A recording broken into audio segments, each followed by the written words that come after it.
Rising, Grand Rising.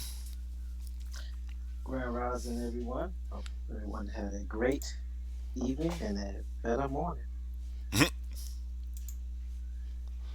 Pulling up to where we left off yesterday with the American Revolutionary War. We did the Water God Association was the last ones we did yesterday. Now we starting on the other side.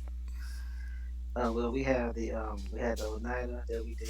We Mm-hmm. did the only ones that we actually did was Oneida was the last one we did. And we had the first one we did was the Latuga, which happened to be, according to Wikipedia, the first native-born Americans to be considered a tribe, which Mm-hmm. basically means that they are not indigenous. Mm-mm-mm-mm-mm. Ain't that which something? is which is something that basically threw me for a loop. As I'm sure it did, probably threw some other people for a loop. Mm. So this looks like it's the beginning of your Native Americans, or Yeah. they're calling Native Americans, which means they were born here and they're not under colonial rule. They're getting from up under colonial rule, and Mm-hmm. they're considering themselves to be a tribe. So yeah. Do you want to go over the Tuscarora, the Catawba, Lenape, and the Choctaw, or do you want Yeah, to we go over? can. We can. Because a lot of people, some people coming in later on. I think we did what the Tuscarora last week, so we could. Okay. Uh, yeah. Let's do the Tuscarora. How come I got a feeling that it's gonna get sideways real quick? No Because pun intended. it seemed like all of them did so far. Okay. So, yeah. Grand Rising Michael Robinson.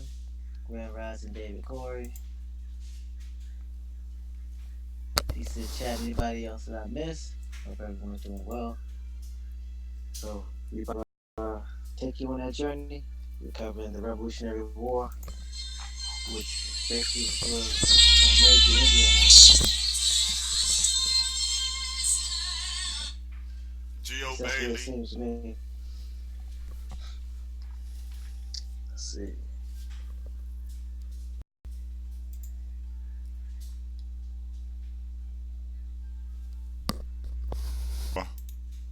Yep, All right, Tuscarora.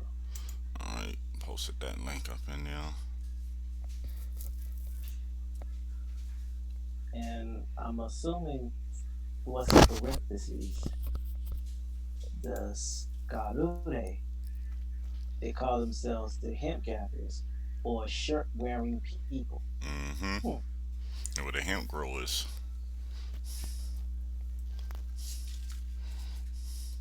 So they are a Native American tribe and First Nations band. How come I'm not surprised? Yeah, because they part of the Iroquois Confederation. They wanted There, to. there was, I think they the sixth tribe that was added, the Six Nation. hmm yeah, and it was part of that peace treaty or Mm-hmm. that The Tree of Peace. yes, the Tree of Peace. And when you read it from an Indian perspective, which is right to left, you get peace treaty. T Mm. standing for B. Anyway, Mm-hmm. man, the First Nations band government of the Iroquois language family, with members today in North Carolina, New York, and Ontario.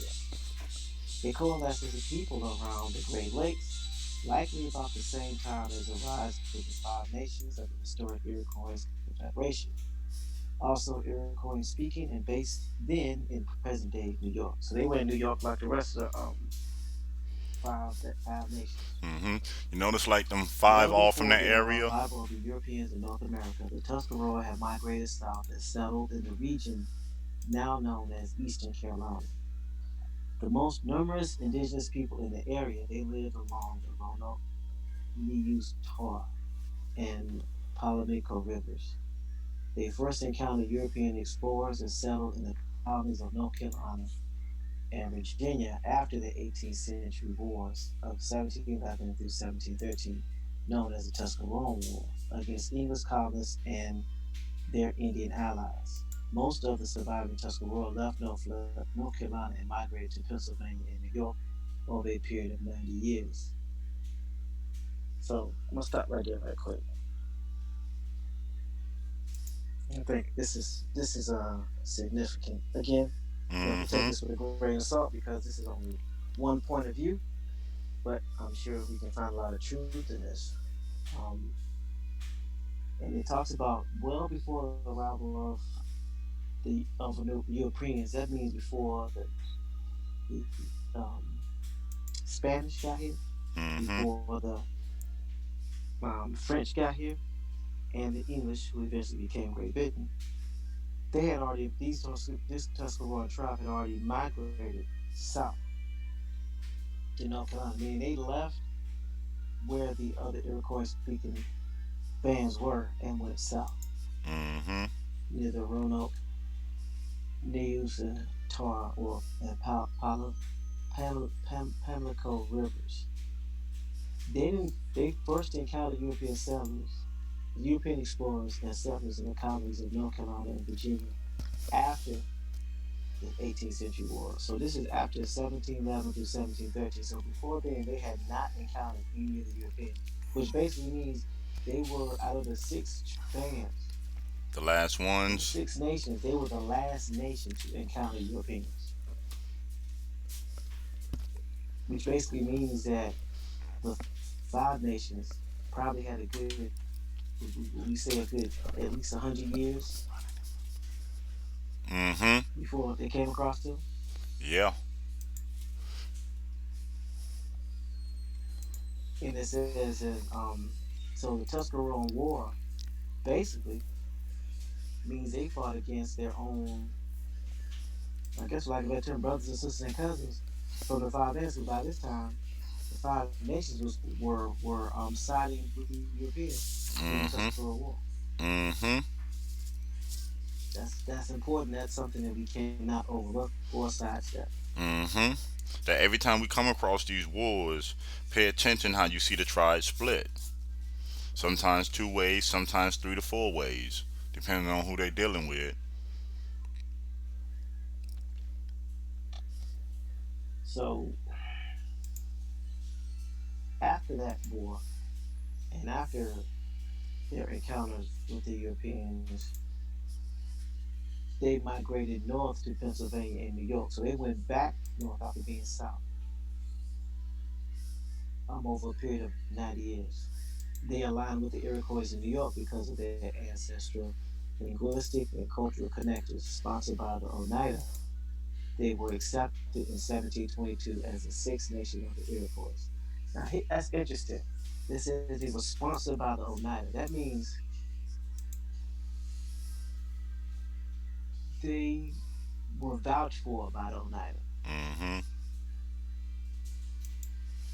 Again, that's no different than if you don't take it to the streets.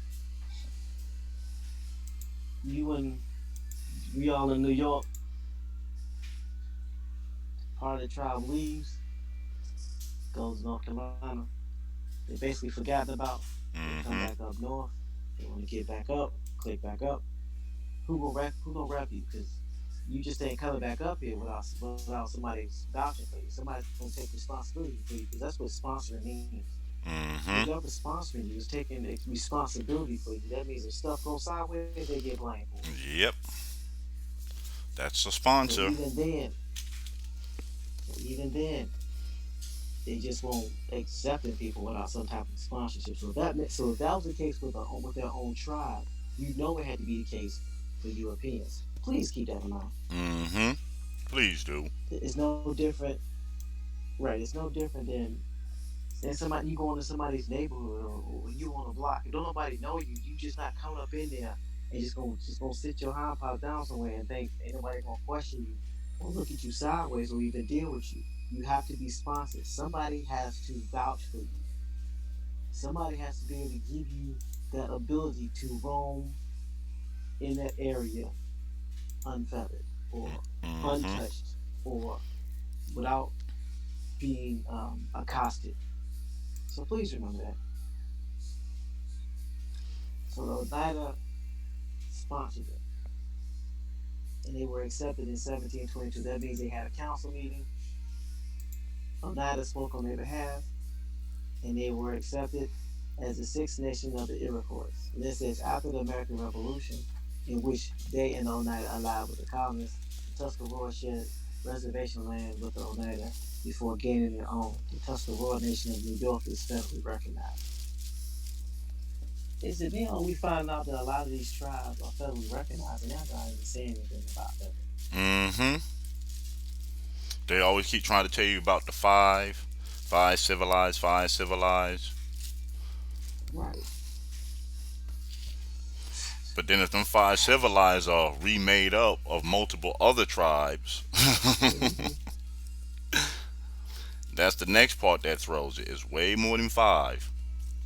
Way more than five. So it reads those Tuscarora who allied with the British in the American Revolution resettled with other Iroquois tribes in present day Ontario, where they are part of the Six Nations of the Great River First Nation. Only the tribes in New York and Ontario have been recognized officially by the respective national governments. After the migration was completed in the early 18th century, the Tuscarora in New York no longer considered those remaining in North Carolina as members of the tribal nation. Why does that keep happening, bro? Mm-hmm. They make a deal, they move over, and they say the ones that refuse to come with them are no longer part of the tribe. It's like every war that we done been to since we started this happened.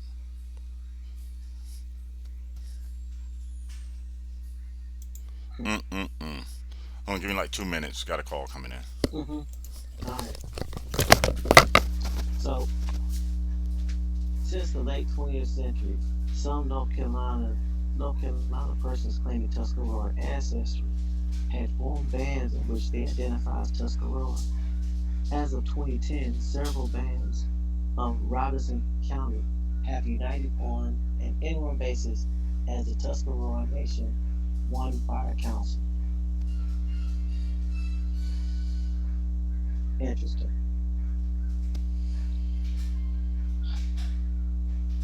So I'm going to go into the Tuscarora War a little bit, a little bit of the history.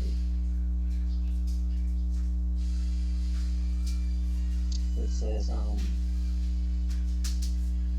Kati Nu Kati Nu K, which basically means people of submerged pine tree. And then we have Akawin to AK, people of the Turo, and Scotty Lynn, which basically is hemp gatherers. We're already talking about this one of the tribes with shirts, and also Tuscarora. It says these affiliations continue to be active as independent groups after the tribe migrated to New York and later Ontario. F.W. Hodge, an early 19th century historian, wrote that the Tuscarora in North Carolina traditionally were said to occupy the country lying between the seashores and the mountains, which divided the Atlantic states, in which they had 24 large towns and could muster about 6,000 warriors, probably in persons. In the late 17th and 18th, early 18th century, North Carolina, European colonists reported two primary branches of the Tuscarora.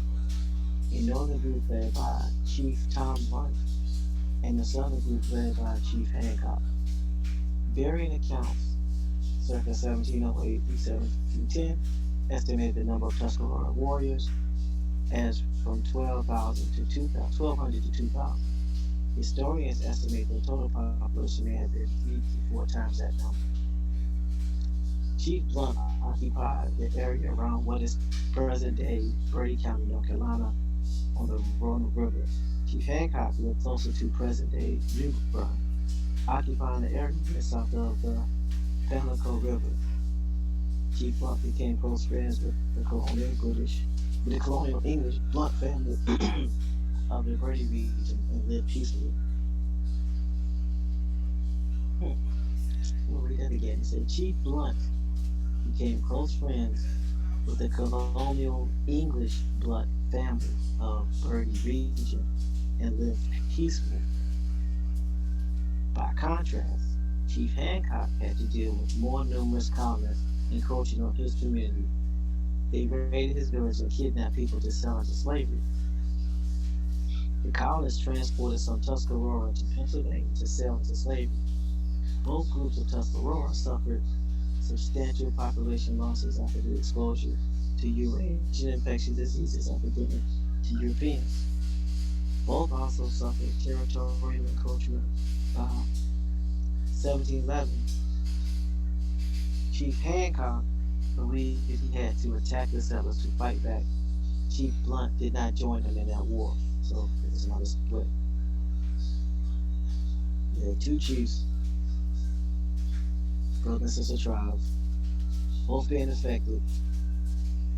Chief Hancock believed he had to attack, but Chief Blunt did not, because Chief Blunt was familiar with the or friend of the colonial English Blunt family.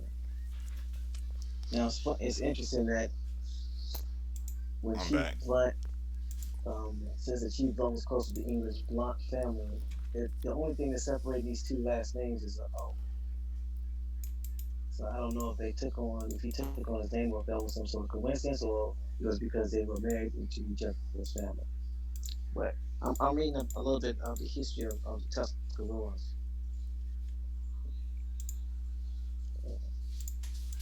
And right now we're basically it's talking about how the Tuscarora broke war basically had two groups and two chiefs, a Chief Blunt and a Chief Hancock.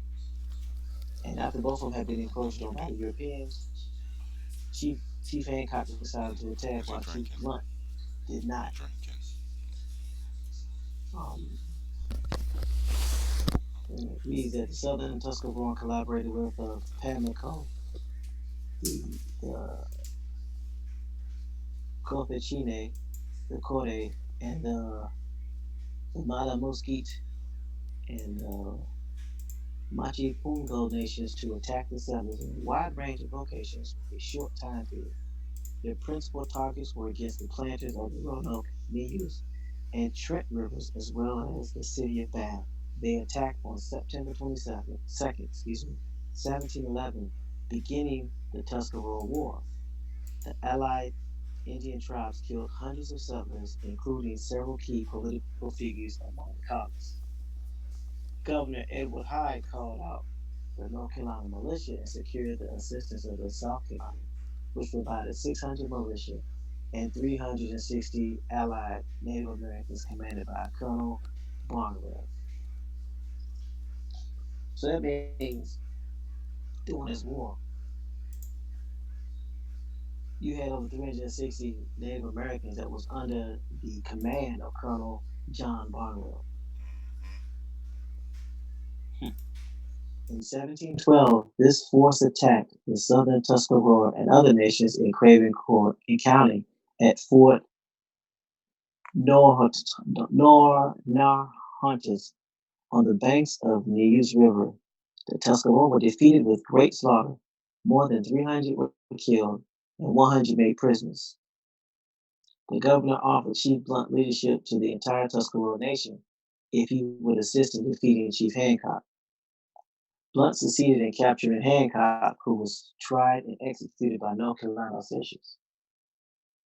Hmm. I think that's worth repeating. What do you think?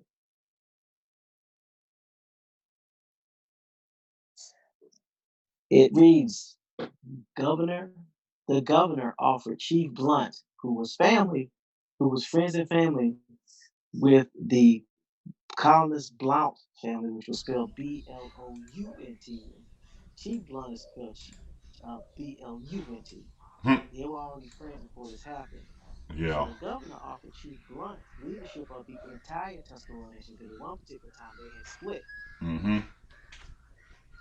So he offered him leadership of the entire Tuscarora nation if he would assist in defeating Chief Hancock. Blunt succeeded in capturing Hancock, who was tried and executed by North Carolina officials. So it does not say that the Europeans captured Chief Hancock. it said Chief Blunt Captured succeeded in them. capturing Hancock. Hmm.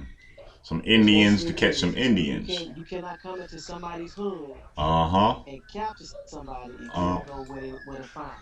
That Facts. means it has to take somebody from that hood Mm-hmm. to go find them, go get them, and go bring them out. Please take that into consideration, Bingo. because you can't tell me that a couple of hundred men can come on onto this continent and take everybody's slaves and captives. Stop doing that. Anyway, in Without telling us how 1713, many the people, Southern Tuscarora. Say it again. especially without telling you how many people it took to catch that many.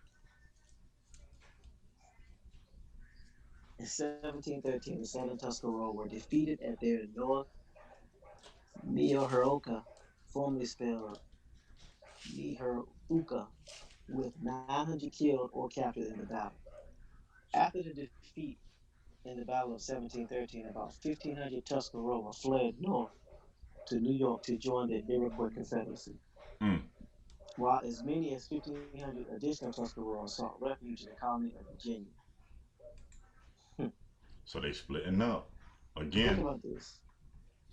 Right, so you're seeking refuge in the colony of Virginia. So you're seeking refuge from colonists, from Mm-hmm. Indians. Hmm. Make you think. So that means the ones that did not want to be under Chief Blunt because they knew what he did to Chief Hancock, they jetted. Some went to the Bingo. some went north, and then some stayed or sought refuge from the colony of Virginia. Although some accepted tributary status in Virginia, the majority of the surviving Tuscarora are believed to have returned to North Carolina. So they Hmm. probably didn't like the terms under the Nope. tributary and decided, let's go back to our We're tribe. gonna go back to In where we was. 1715, in 1715, 70 warriors of Southern Tuscarora went to South Carolina to assist colonists against the Yamasee. So now they're fighting the Yamasee. And Mm-hmm. it says those 70 warriors later asked permission to have their wives and children join them and settle near Port Royal, South Carolina. Are y'all hearing Hold on. Reread that again. this? Yeah, y'all know how my brain work. My brain starts spinning. Like, hold on, wait 1 minute. Hold, stop the presses. They got settlements in that area later on. Some other So it Indians says, came although in. some accepted, go Oh, go ahead. ahead, go ahead. It said, although some accepted tributary status in Virginia, the majority of the surviving Tuscarora are believed to have returned to North Carolina. In 1715, 70 warriors of the Tuscarora went to South Carolina to assist colonists against the Yamasee. So which colonists are we talking about? Are we talking about the colonists that defeated the original Tuscarora that ended up being under Chief Blunt after they captured Chief Hancock? That Because would be the new because the Tuscarora. colonies had moved down to South Carolina, so it Mm-hmm. had to be them. Yep. Who else could it So be? you know, gotta keep it like it is. Mm-hmm. So they said those 70 warriors later asked permission to have their wives and children join them and settle near Port Royal, South Carolina. Hmm. Under the leadership of Tom Blunt, the Tuscarora, who remained in North Carolina, signed a treaty with the colony in 1718. It granted them 56,000 acres tract of land Woo! on the Roanoke River in what is now Bertie County. This was the area occupied by Chief Blunt and his people. The colonies of Virginia and North Carolina both recognized Tom Blunt, who had taken the last name Blunt, as King Tom Blunt of the Tuscarora.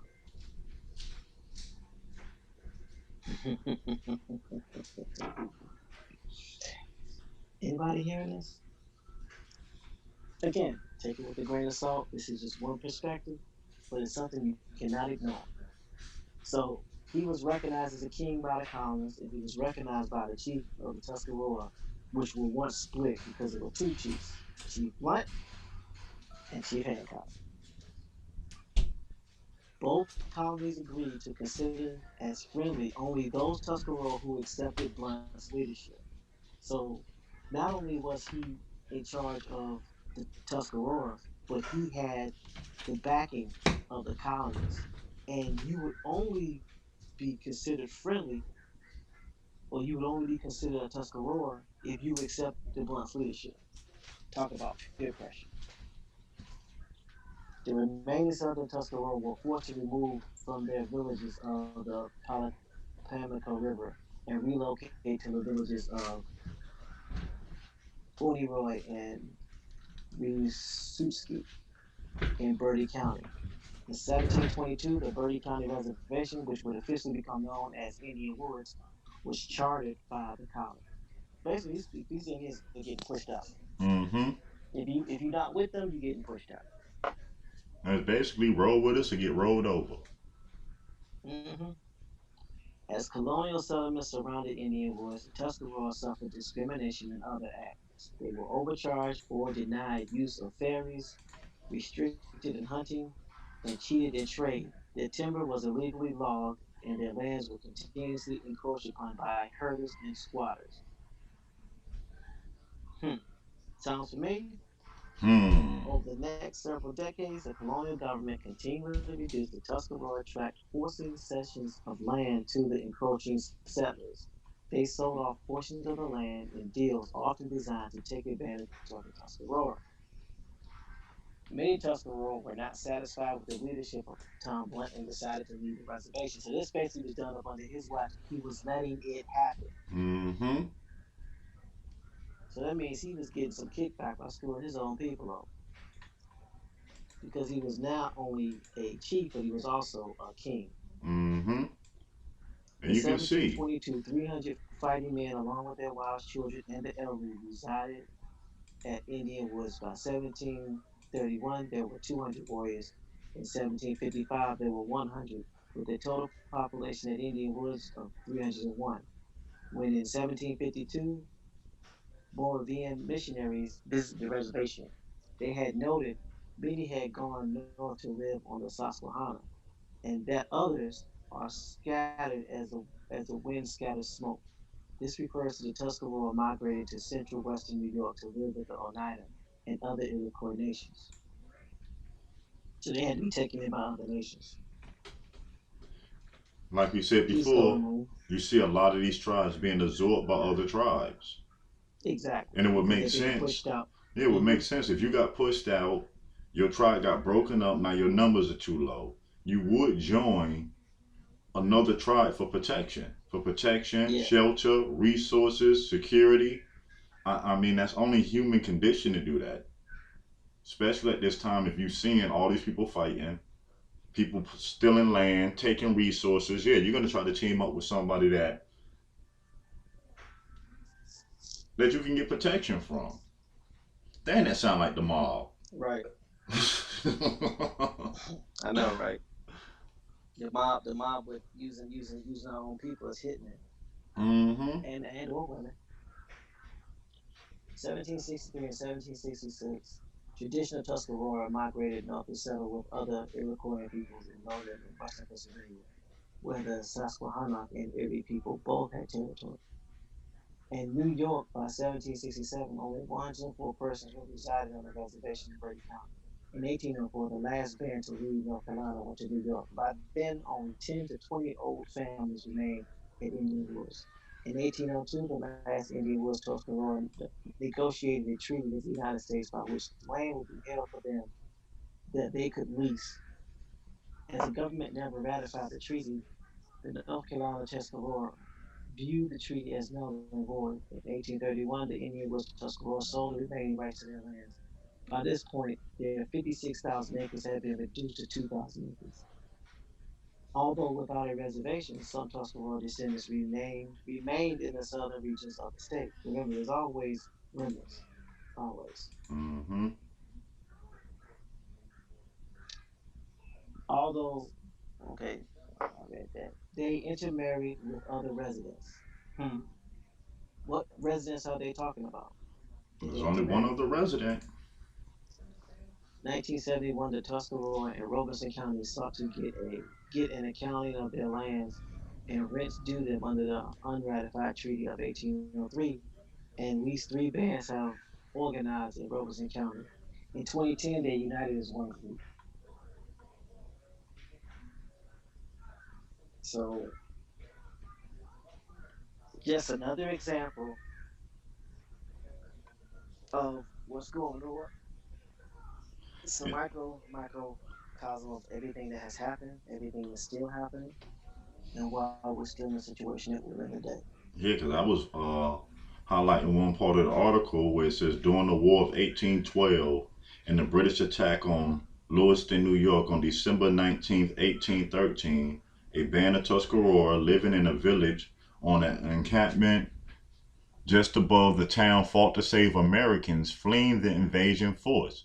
The British were accompanied by Allied Mohawk and some American Tories disguised as Mohawk. Tories, that's another word for loyalists or kingsmen, people that were loyal to the British crown in the American colonies. Okay. It says the American militia fled, leaving only the Tuscarora outnumbered 30 to 1 to fight a delaying action that allowed some townspeople to escape. The Tuscarora sent a party of braves to blow horns along the encampment and suggest a large force, while another party attacked downhill with war whoops to give an extravagant impression of their numbers. The British first force burned Lewiston as well as Tuscarora Village, then defeated them. The Tuscarora have continued to struggle to protect their land in New York in the mid 20th century. New York Commissioner Robert Moses generated controversy by negotiating with the Tuscarora Scam Council and purchasing 550 acres of the Tuscarora Reservation for the reservoir of new hydroelectric project along the Niagara River, downriver from Niagara Falls.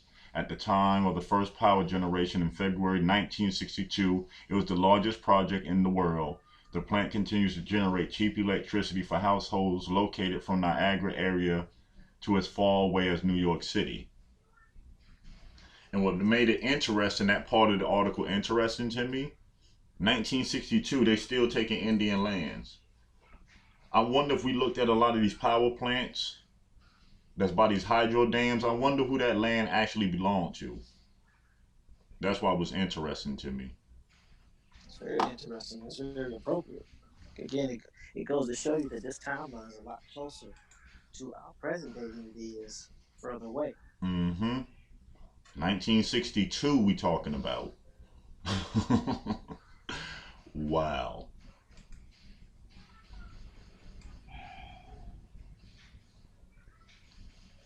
But So, that's the thing. I wonder, it seemed like every tribe they came into contact with, this is the blueprint. Get in, make deals, replace certain people, try split three, four ways. They get so thin that they go to other areas that really you can just remove them. yeah, I knew this was going to go left real quick. So, let's talk about the migration north. Now, we still are on The Tuscarora. um, Tuscaroras who are siding with the United States, the French, and the Spanish. Now, remember, at this time of doing this, the Revolutionary War, the Spanish are only siding with the French. They don't care about America. They don't care about the Americans. They don't care about the United States. Nope. They're just protecting their relationship With with the France. French. It's something that needs to be paid attention to. Mm-hmm. So let's talk about these Tuscarora migrations north. It says the Iroquois Five Nations of New York had penetrated as far as the Tuscarora homeland in North Carolina by 1701, which goes back to what I was saying that they came down and messed with these Tuscarora with the Europeans Mm-hmm. and nominally controlled the entire frontier territory lying in between. Following the discovery of linguistically related tribes living beyond Virginia, they were more than happy to accommodate their distant cousins with the Iroquois Constitution as the Six Nations and to resettle them in safer grounds in the North.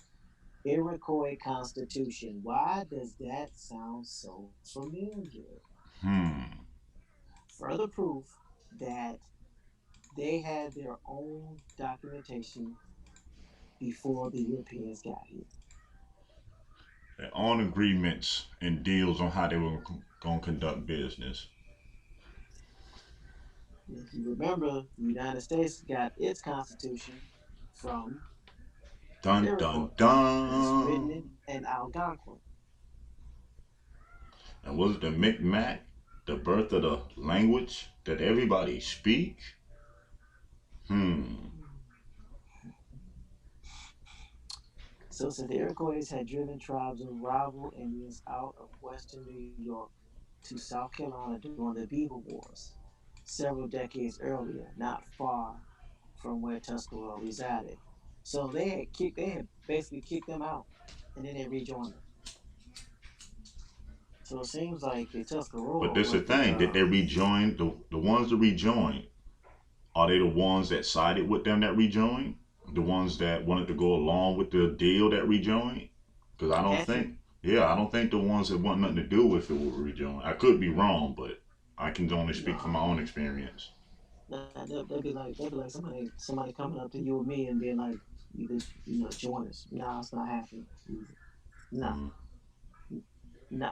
Anyway, Mm-hmm. beginning about 1713 after the war, contingents of Tuscarora began leaving North Carolina for the north. They established a main village at present-day Martinsburg, West Virginia, and what is still known as Tuscarora Creek. Another group stopped in 1719, 1721, in present-day Maryland along uh, Monocacy River on the way to join the Oneida Nation in western New York. After white settlers began to pour into what is now Martinsburg area from around 1730. So when they start talking about white settlers pouring in, that means these are immigrants that are being Ball in. gifted or granted land, or they're having the opportunity to squat on this land to eventually take it over. Okay. The Tuscarora continued northward to join those in West New York. Other Tuscarora names contain references to the Tuscarora people and contains a burial mound adopted into the West Virginia Division of Culture as an agricultural site in 1998. This is record circa 1763 that some Tuscarora had not migrated to the Iroquois and remained in the Panhandle instead, stayed and fought under Shawnee Chief Cornstalk. Oh Lord, here we go.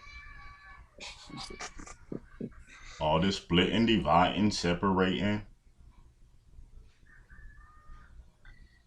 I'm gonna come back to that. Mm-hmm. Cause that's a whole nother rabbit hole there. Go down So one hole just under to find five more. I know, right? So under the so these Tuscaroran, they didn't go south, they didn't go north, they went west, Mm-hmm.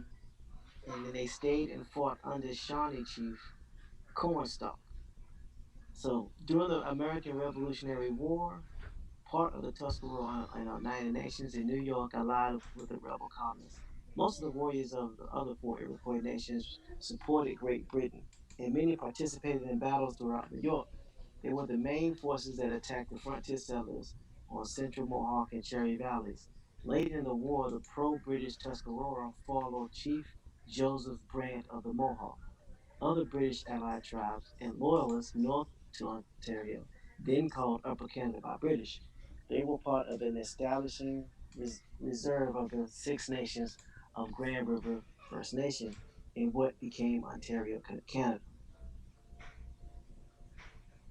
Hmm. What is, okay.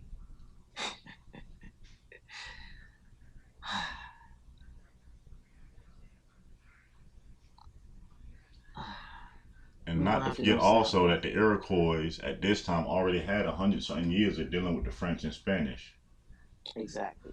before they even started becoming allies with the British. Because we got to remember, 100 years prior, when the British started coming, the Iroquois were fighting them. Yep. So let's go back up to Chief Cornstalk. What does it say about Chief Cornstalk? I'll put this in the chat. Already grabbed it. Oh, sorry. At the same time, I see. Cornstalk, Shawnee. Hokules, Hokulesqua or Hokulesqua, spelled Hokolesqua or KWA. Um, Circa 1720 through November 10th, 1777, was a prominent leader of the Shawnee Nation just prior to the American Revolution. His name, Hokulesqua, translates loosely into corn, to stalk of corn in English, and is spelled Cold Squad, Kolesqua. Koleswa, Yeah, Cold yeah, Squad. Kolesqua in some accounts.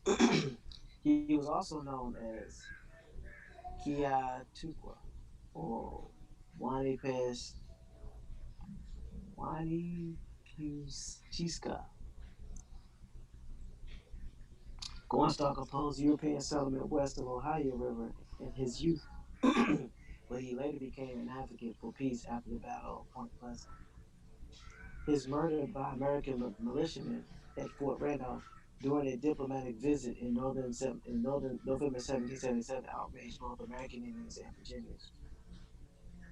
So he was murdered during a diplomatic visit. That means he was going to visit under the auspice or the situation of peace. 1777, the formation of America. 1776. Yeah, so this is right after. Hmm. So his early years,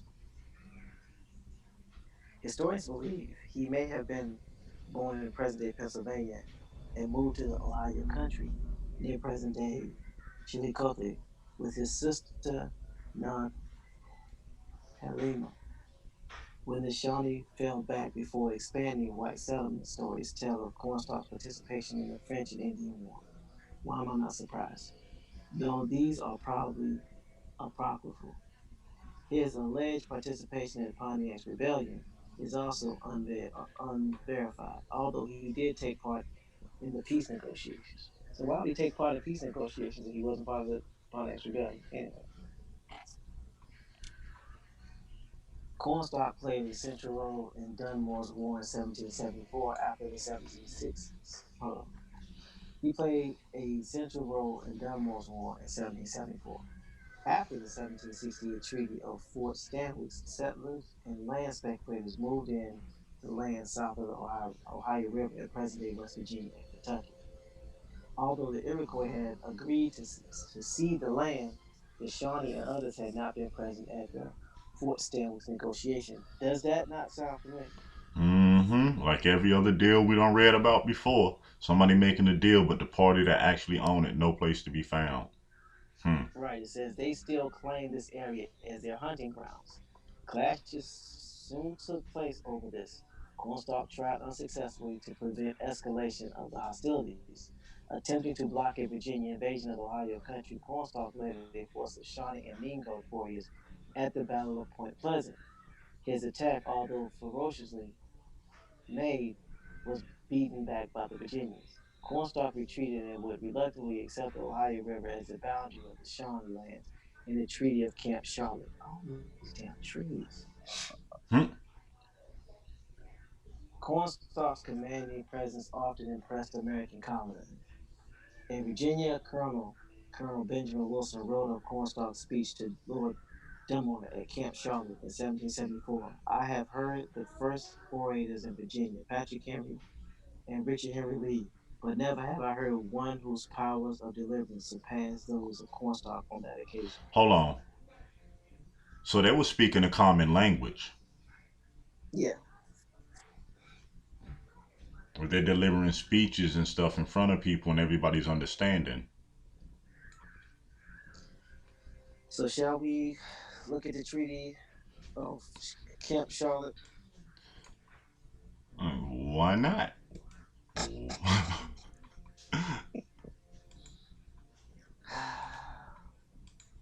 I'll put it in the back chat. I'll put it in the chat. Already posted it.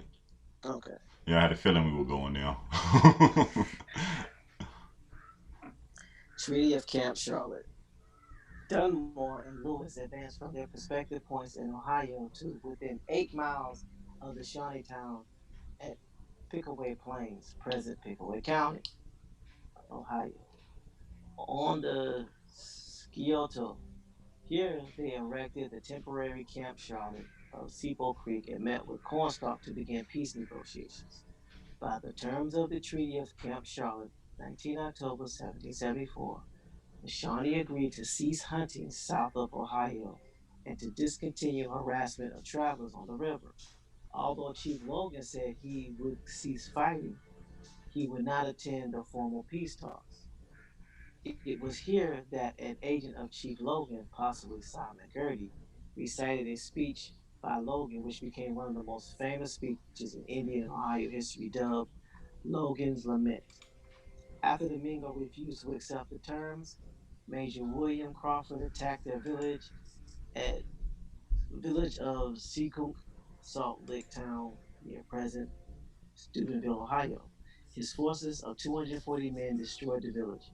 These operations and the submissions of the Shawnee and Camp Charlotte virtually closed the war.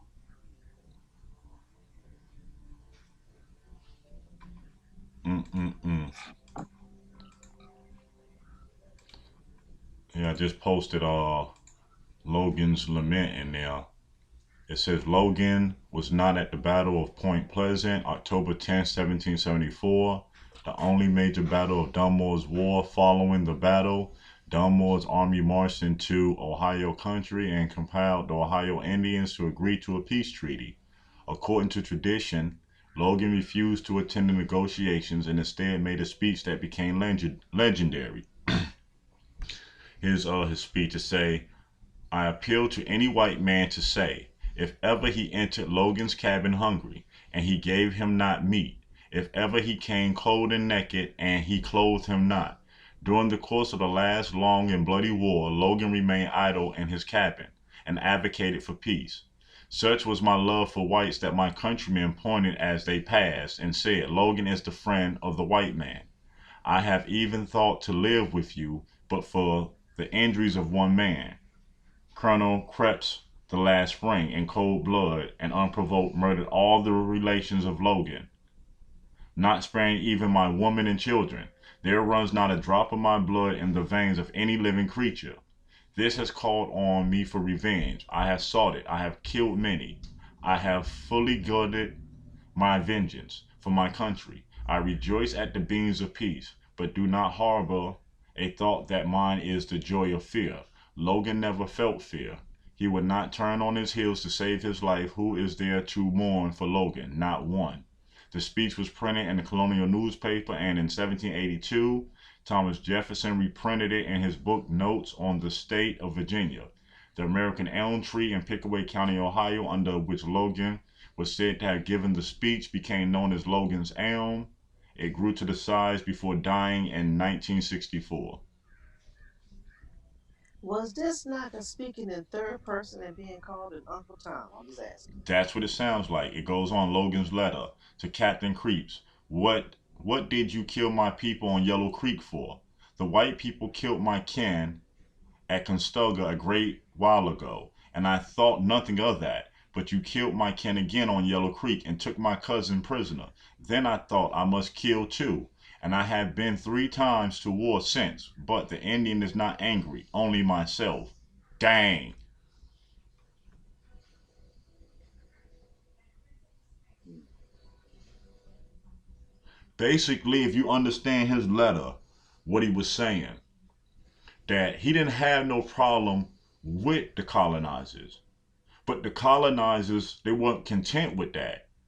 They kept killing and taking and killing and taking and killing and taking to the point they pushed him to the point where he didn't care no more. So I'm gonna kill in return. Sound familiar? I don't Mm-hmm. know. You tell me. It says the latter life and death. The remainder of Logan's life is shrouded in obscurity. Logan continued his attacks on white settlers and associated himself with the Mohawk auxiliaries of the British during the American Revolution. He was by then a violent alcoholic and died in an altercation near Lake Erie in 1780. This alcohol and this molasses is starting to tie in.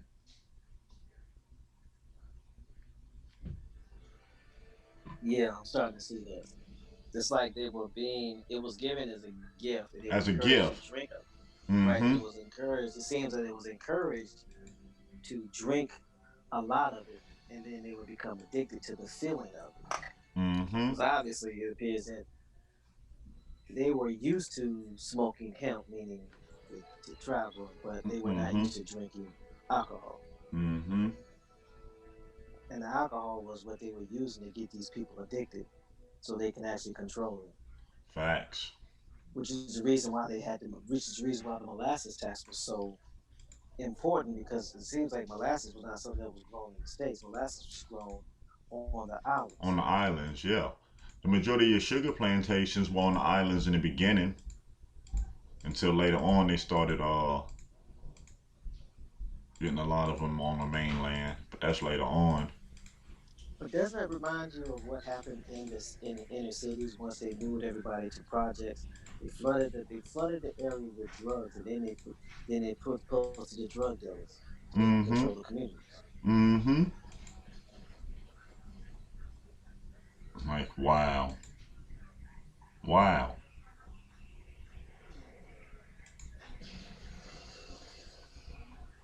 And then the way they talk about Logan, you would think, if you don't read it, you would think he's a European. No, he's an Indian. Yep, the Indian that had the love for the white man. Mm-hmm. He could be considered your original Uncle Tom. Wasn't we talking I about hate this that. before and people thought we were crazy? Telling Mm-hmm. them that there's no way somebody can come to your home and do these things unless somebody's allowing it. Somebody's co-signing it.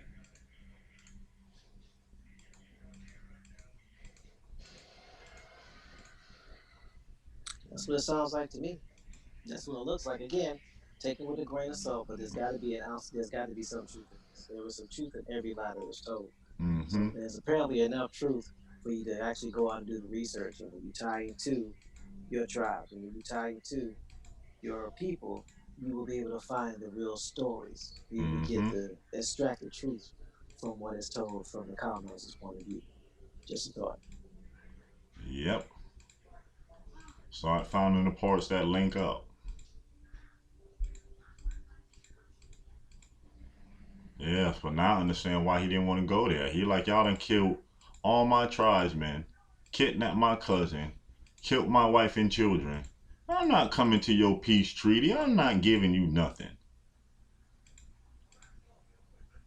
So shall we talk about Chief Brant of the Mohawk?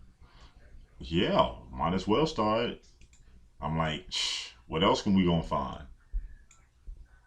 And these now we talk about the Tuscarora that were pro-British, Mm-hmm. and they followed Chief Joseph Brant. Not to be confused with Chief Blunt. This is Joseph Brant. So I will pull up the link and post in the back chat. Post in the chat. Excuse me.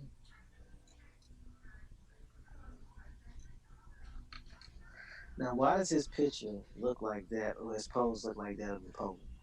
Mm-hmm. Almost said it's Napoleon. It says not to be confused with Joseph A. Brant, spelled Brandt, the sixth president of the University of Oklahoma. Hold on, hold on, hold on.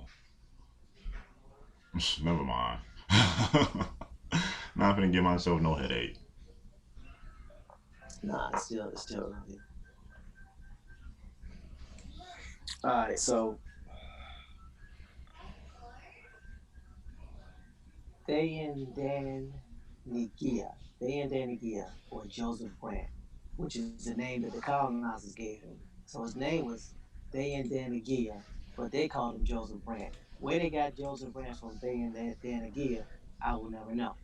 But anyway, he was a Mohawk military and political leader based in the present day New York, who was closely associated with Great Britain during and after the Revolutionary War, which basically means after Great Britain lost, he still sided with them. Yep. Perhaps the Native American of his generation, best known to the Americans and British, he met many of the most significant Anglo American people of the age, including both George Washington and King George III. which basically means he left America to go to Britain. Mm-hmm. Because no king is going to leave. Well, I ain't going to say no king, but it's highly unlikely that the king will leave there to come to America. I'm just saying. While not born into a hereditary leadership role with the Iroquois League, Brant rose to prominence due to his education abilities and his connections to British officials. His sister, Mm. his sister Molly Brant, was the consort of Sir William Johnson, the influential British superintendent of Indian affairs in the province of New York. Well, well. Got his picture up on the screen, Napoleon looking self. For everyone can't who's watching their screens right now, this picture up yeah there. can't nobody come in the front door unless somebody let them in. Who let the dogs in? Molly Brant. Um, Molly, Molly, oh Molly. Oh man. Ain't Ain't that that what they call something? ecstasy now? Man, Molly. my brain just went there. I'm like, hold on, man. Molly set us up, and they using Molly still to set us up. Yeah, I did the research, but ecstasy was once used to treat depression. Yes, it Uh, was. It isn't new. I don't know why people think it's new. It's yeah. older, older than me. That's an interesting side note for those who want to go do some research. GD side note of the day. Um, During the American Revolutionary War, Grant led Mohawk and colonial loyalists known as Grant's Volunteers against the rebels. Now, think about this. You had colonels leading tribes, and then you had Indian chiefs leading loyalists or volunteer military militia. So this was a dualistic leadership role. It wasn't just that when the Indians fought on either side, they fell up under the leadership of the colonel. Sometimes the militia fell up under the leadership Or of the the Indian Indians. chief. And the Indian chief commanded the So yeah, you the Indian understand chief that. was commanding the militias sometimes. Right on the head with that one. So he led them, and it was called Brant's Volunteers against the rebels in a bitter partisan war of the New York frontier. He was accused by Americans of committing atrocities and given the name Monster Brant. But the accusations were argued by later historians to have been false. They said they were argued. They didn't say they were proven. Pay attention to the wording. Mm-hmm. In 1784, Frederick Haldeman granted Joseph Brant and his followers a land treaty to replace what they had lost in the New York State and Sandusky Council after the Revolution. This tract of Haldeman Grant was about 810,000 hectares or 2 million acres in size, covering the Grand River area in what is now southwestern Ontario. Remember when we talked about the land grants being sent or given through the schools? Mm-hmm. Mm-hmm. Okay. So I wonder if there's a university on that land today in Ontario. Um, so 2 million acres in size, covering the Grand River area, what is now southwestern Ontario, from the source to the mouth of the river, and 9.6 miles deep on each side. The grant was later rescinded. They gave it back. Wow. They gave it to him for his work, and then they took it back from him. It seems like the Indian giving is not on the side that we would think, right? I was about to say that. Who's in there giving for real? Who made That's that probably why decision? it was called Indian giving. That's that. That's probably why it's called Indian giving, because you give it to the Indian and you take it right back from them. I guess so. That's my shit. Oh, we got them with the Indians. They even got his signature on this on the bottom of this Yeah, at the bottom of the scripture thing, his thing. signature. They Yep. got he signed his English name And and he Indian signed name. his wow. In cursive at that. but we couldn't read or write. It's in the Well, they said, 17s. he was well educated. He was indoctrinated. That's what Mm-hmm. that means. He was very well indoctrinated. Yeah, very well Colonization. indoctrinated. Colonization. So it says Chief Brant relocated with most of his people to Upper Canada to the area which is now Six Nations Reserve, where he remained a prominent leader. So think about this. You fight on behalf of the colonizers, the British colonies, you Mm-hmm. lose. But because of Mm-hmm. your valiant effort, they give you 2 million acres of land. Mm-hmm. You get settled on this land. You start to Mm-hmm. live on this land. You And then get they the land snatch it up right. from your ass. Now you got to move again. Yeah, most likely they probably built structures, found some resources there. Brent was like, "Oh no, we're gonna need that back." Yeah, yeah, yeah, yeah. But what you can do, this Yeah. reserve up here that we got, well, the rest of your people got, you can room, you Mm-hmm. can go up there and stay, and you can be in charge of all that. Yeah, you get all that. Don't worry about the 2 million that we gave you. You just get that and all them people up there. Bait and switch So to that's me. what you, yeah, that's what you get for trusting us. Yeah, absolute distrust. You get distrust for trusting us. Mm-hmm. So Joseph was born in March 1743 in the Ohio country, somewhere along the Cuyahoga River. His last name was Grant. This was during the hunting season when the Mohawk traveled to the area from Kanika, the land of the Flint. The Mohawk name for their homeland in what is now upstate New York was named Thayendanegea, which in the Mohawk language can mean two wagers or sticks, bound together for strength, or possibly he who places two bets. Wow. As the Mohawk were a matrilineal culture, he was born into his mother's wolf clan. Go them damn wolves again. The Haudenosaunee League, of which the Mohawks were on the Six Nations, was divided into clans headed by clan mothers. Anglican church records at Fort Hunter, New York, noted that his parents were Christians and their names were Peter and Margaret Tinhunwag Wag Wagger. Wow. Qua.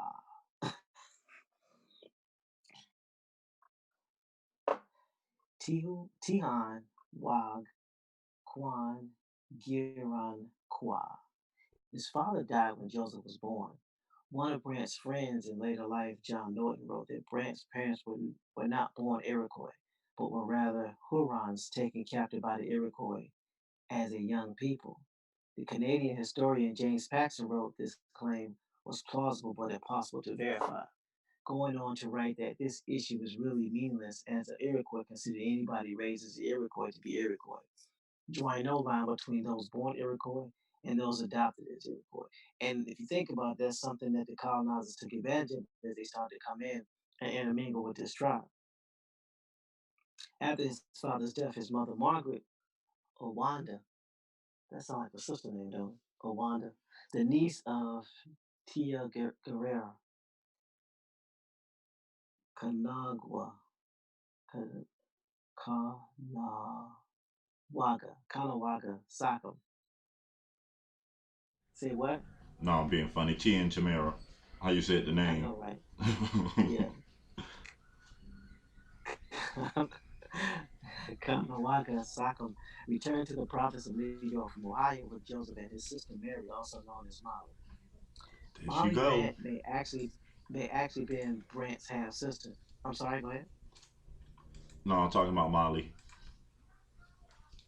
Oh, Molly Brant may actually have been Brant's half sister rather than his sister, but in Mohawk society they would have been considered full siblings as they shared the same mother.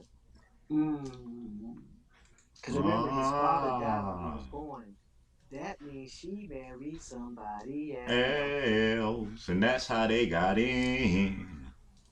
Well, well. That's like the They full settled. story we done read about that. they settled. They settled in Kanajohari, a Mohawk village on the Mohawk River where they had lived before. The Mohawk, in common with other nations of the Haudenosaunee League had a very gendered understanding of social roles with power provided by the male sockings and the chiefs and the clan mothers, who always nominated the male leaders. With decisions reached by consensus between the clan mothers and the chiefs, Mohawk women did all farming considered women's work, growing the three sisters beans, corn, and squash, while men went hunting and engaged in diplomacy and wars. The society that Brett grew up, there was an exception that he would be a warrior as a man. There was an expectation that he would be a warrior as a man. In the part of the New York frontier where Brent grew up, the area had been settled in the early 18th centuries by immigrants known as the Palatins from Palatin, in which is what is now Germany. You got to be more careful. There was Germans up here too, y'all. Relations between Palatins or Germans and Mohawks were friendly, with many Mohawk families renting out land to be farmed by the hard-working immigrants. Though Mohawk elders complained that their young people were too fond of the beer brewed by. Got to be more careful.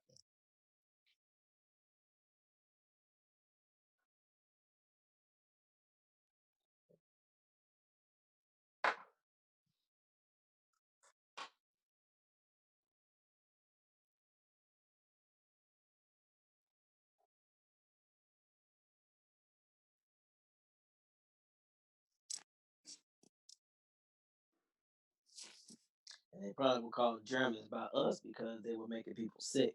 But I'm just saying.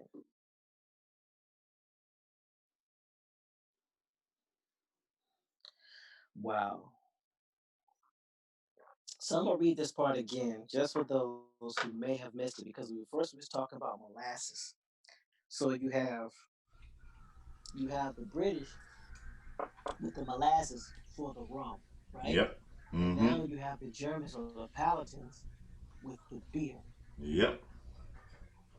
And these are what they're So it using says, for gifts for the Indians, giving the Indians beer and liquor. it says the Mohawk elders complained that their young people were too fond of the beer brewed by the Palatins.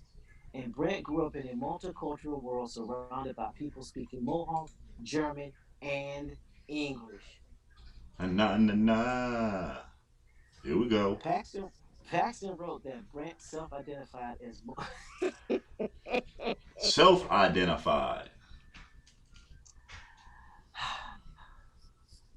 you can't make this up, bruh.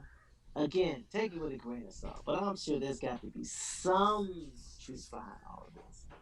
Paxton wrote that Brent self-identified as Mohawk, but as someone who grew up with the Palatins, aka the Germans, the Scots, and the Irish living in his part of Kanike, the world that he grew up in was not entirely Mohawk, which explains why he was so comfortable with aspects of European culture. The Mm-hmm. common Mohawk surname Brant was merely the Anglicized version of the common German surname Brand. What? And wasn't we told that if you was an Indian but you lived around the Europeans and did their ways, what was you reclassified as? Usually classified as a European. And he just Small. self-identified as an Indian Small. Yep. So that means he could pass. So he had or the he Indian. had the option. You He go had back the and forth. option. Then we talk about these set of people that had dual status.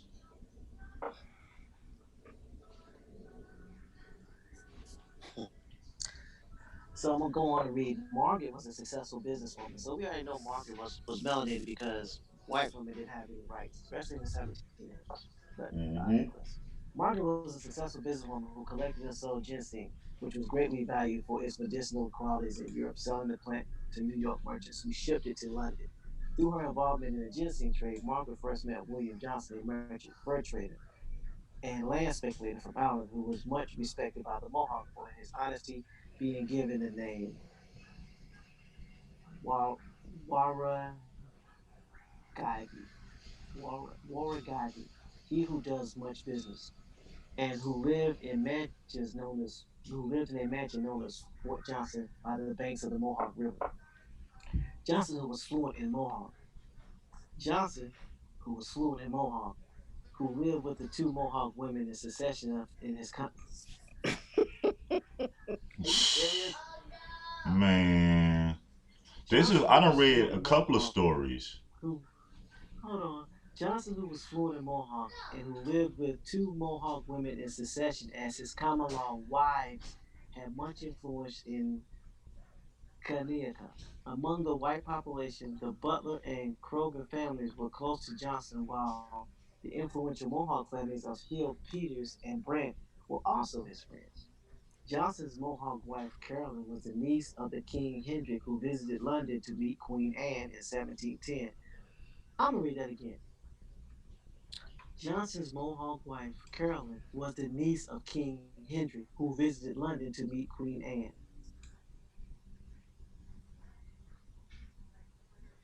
I'm not that sink in for a second.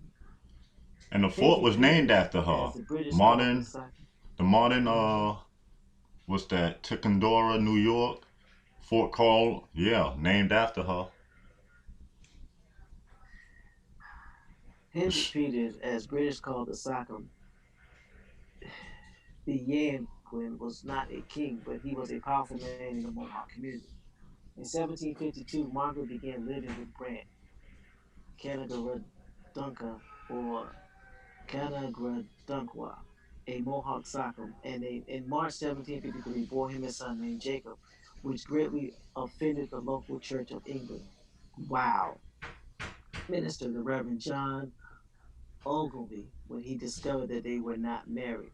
On September 9, 1753, his mother married Kanagrindunkwa at the local Anglican church.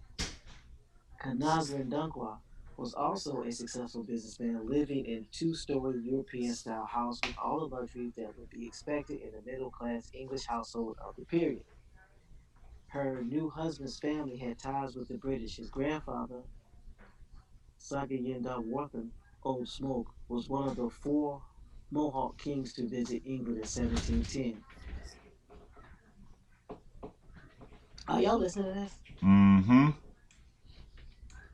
He was one of the four Mohawk kings to visit England in 1710. The marriage bettered Margaret's fortress, and the family lived in the best house in the Canajoharie. Her new alliance conferred little status on her children as Mohawk titles and leadership positions descended through the female line. Are y'all catching this? Yes, Mm-hmm. sir.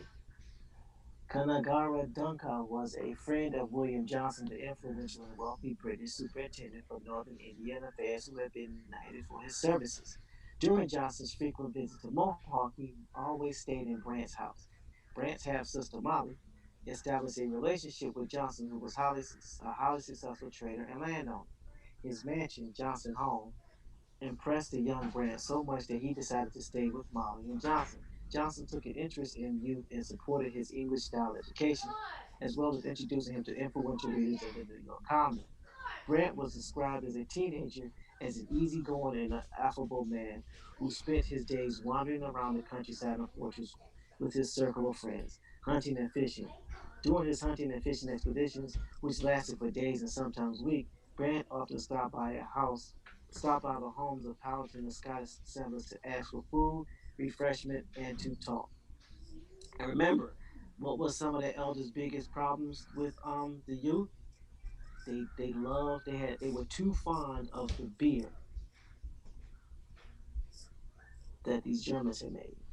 Brant was well remembered for his charm with one white woman who let Brant stay with her family for a couple of days in exchange for him sharing some of the deer he killed and to provide a playmate for her boys who were about the same age, recalling after the Revolutionary War that she could never forget his manly bearing and noble, good-hearted ways. Mm-hmm.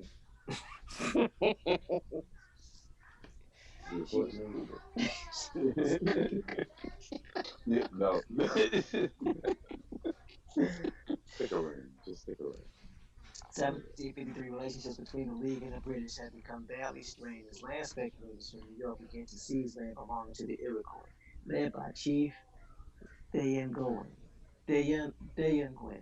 Known to the British as Hendrik Peters, a delegation arrived in Albany to tell Governor of New York, George Clinton, the covenant chain is broken between you and us. So, brother, you are not to expect to hear of me anymore, and brother, we desire to hear no more of you. The end of the covenant chain, as the Anglo-Iroquois alliance had been known since the 17th century, was considered a major change in the balance of power in North America. In 1754, the British, with the Virginia militia led by George Washington, French in the war in the Ohio River Valley, were defeated by the French. And in 1755, a British expedition in the Ohio River Valley, led by General Edward Braddock, was annihilated by the French. Johnson was a superintendent of Indian affairs, had the task of persuading the Iroquois Six Nations to fight in the 7 Year War on the side of the British Crown, despite their own inclinations towards neutrality. And on 21 June 1755, called a conference at Fort Johnson with the Iroquois chiefs and clan mothers to ask them to fight in the war and offered them many gifts. I'm assuming beer. As a 12-year-old, Brand attended the conference, though his role was only as an observer who was there to learn the ways of diplomacy. At the Battle of Lake George, Johnson led a force of British Army troops raised in New York together with Iroquois against the French, where he won a costly victory. As the Iroquois disliked taking heavy losses in war owing to their small population, the Battle of Lake George, which had cost the Iroquois many dead, set off a deep period of mourning across Kanayika, Kayinka, and much of the Six Nations leadership swung behind a policy of neutrality. Johnson was to be solely tried during the next years as the crown pressed him to get the Iroquois to fight again. While most while most of the Six Nations made it clear that they wanted no more fighting, Kanagwandukwa was one of the few Mohawk chiefs who favored continuing to fight in the war, which won him much gratitude from Johnson. Are y'all seeing what's happening? Mm-hmm. Absolutely, absolutely. They needed the warriors. And his story and his family gets very deep. Dude, I mean it. Oh my god. Oh my god. Dude, I gotta continue reading this part. So let's talk about the 7 Years War's education. Mm-hmm. Starting at about age 15 during the French and Indian War, part of the 7 Years War, Brant took part in the Mohawk and other Iroquois allies in a number of British actions against the French in Canada. James Abercrombie's 1758 expedition via Lake George and ended in utter defeat at Fort Carrier. Johnson's 1759 battle of Fort Niagara and Jeffrey Amherst's 1706 expedition of Montreal via the St. Lawrence River, he was one of the 182 Native American warriors awarded a silver medal for the British for his service. At Fort Carillon, modern Ticonderoga, Ticonderoga, Ticonderoga, New York. Brant and the other Mohawk warriors watched the battle from a hill, seeing the British infantry being cut down by the French fire, and returned home without seeing action, being thankful that Abercrombie had assigned the task of storming the fort to the British army and keeping the Mohawks serving only as scouts. However, the expedition to Fort Carillon introduced Brant to three men who were figured prominently later in his life, namely Guy Johnson, John Butler, and Daniel Cross. At about the same time, Brant's sister Molly moved into Fort Johnson to become Johnson's common law wife. The Mm-hmm. Iroquois did not see anything wrong with the relationship between the Syrian Molly and the Quadragen, Quad Quadririan. Johnson. What is that? I gotta look that up. Yeah, because that's a new one. What is he mixed with multiple Indians?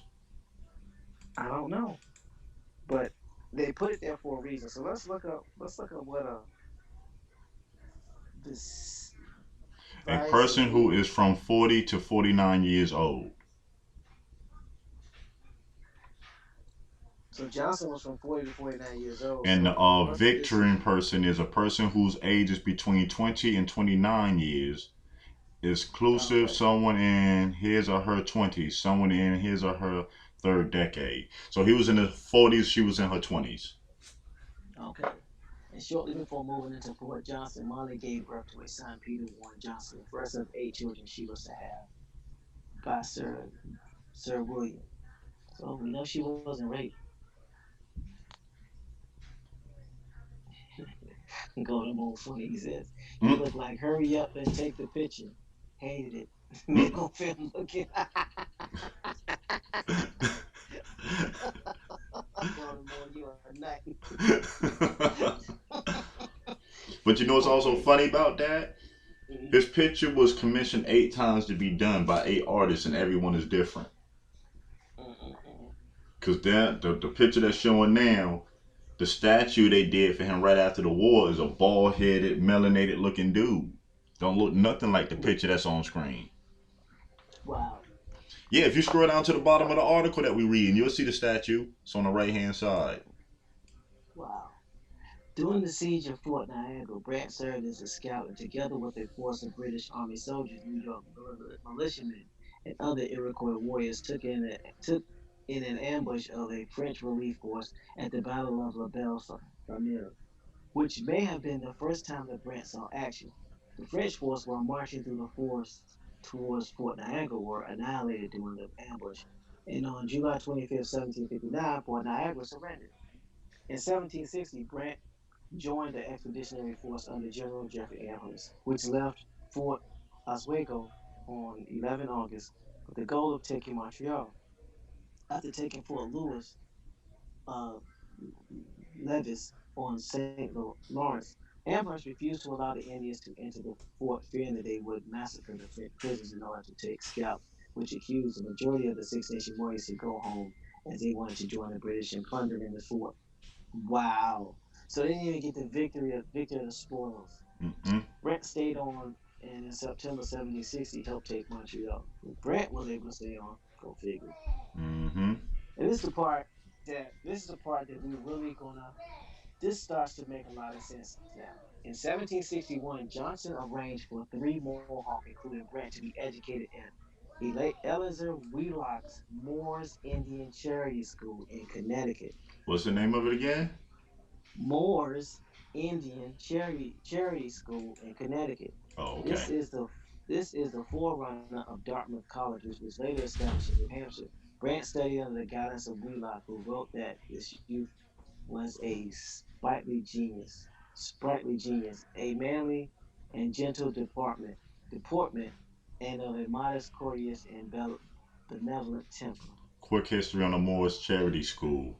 The Moores Charity School was founded in 1754 in Lebanon, Connecticut, by the Puritan Calvinist minister Eliza Wheelock to provide education for Native Americans who desired to be ministers, no, who desired to be missionaries to Native tribes. So the school's job and purpose was to convert Native Americans into missionaries to send them back into the tribes. That's Moore Charity Right, and School of 1754, Lebanon, Connecticut. that's what the original universities in Britain were used for, Yep. to educate the priest. Missionaries and priests. Dun dun dun. But he couldn't do that unless somebody had influence over the women in his family. So somebody had influence over his half sister, because she was a common law wife. That damn Molly. Anyway, But think about that the common outbreak of law. Pontiac's rebellion But upset think his about that plans. common law before you go on further. Now go ahead. What you Think got? about it now. It says common law marriages, meaning that we hear these stories about these people moving in and living with these people. Mm-hmm. So how long would a man and a woman have to live amongst each other in this time to be common law married? Because it makes sense why you see a lot of these captains and colonels living in houses where there's 4 or 5 Indian women in the house. Mm-hmm. So how long did it take? Because what they say, 7 years in some states to this day it takes to get be considered common law married. So how In long was it Virginia, back 7 years. Yeah. Yeah. So how long was it then? And what was the Mm-hmm. limitation on how many marriages you can have that way? Because if all I had to do Mm-hmm. is be around you or live in the same dwelling of you, then I can take you on as a wife. Sounds that way. I'm starting to see the blueprint. I mean, they again take with a grain of salt, but it seems like they laying it out pretty clear here. Mm-hmm. Because they're marrying into the mother's clan that they telling you at this time. That's how they passing out ownership, land. The mothers, they get to pick the chief because of the birthright. Because remember, she picked the dude to be the chief, gave him the title. Right. So now once that family gets in, it started as a mixed family, but then once they go to England and go get their other parts and bring them over, that's how they started getting control of certain areas. Not all areas, but you can see certain areas.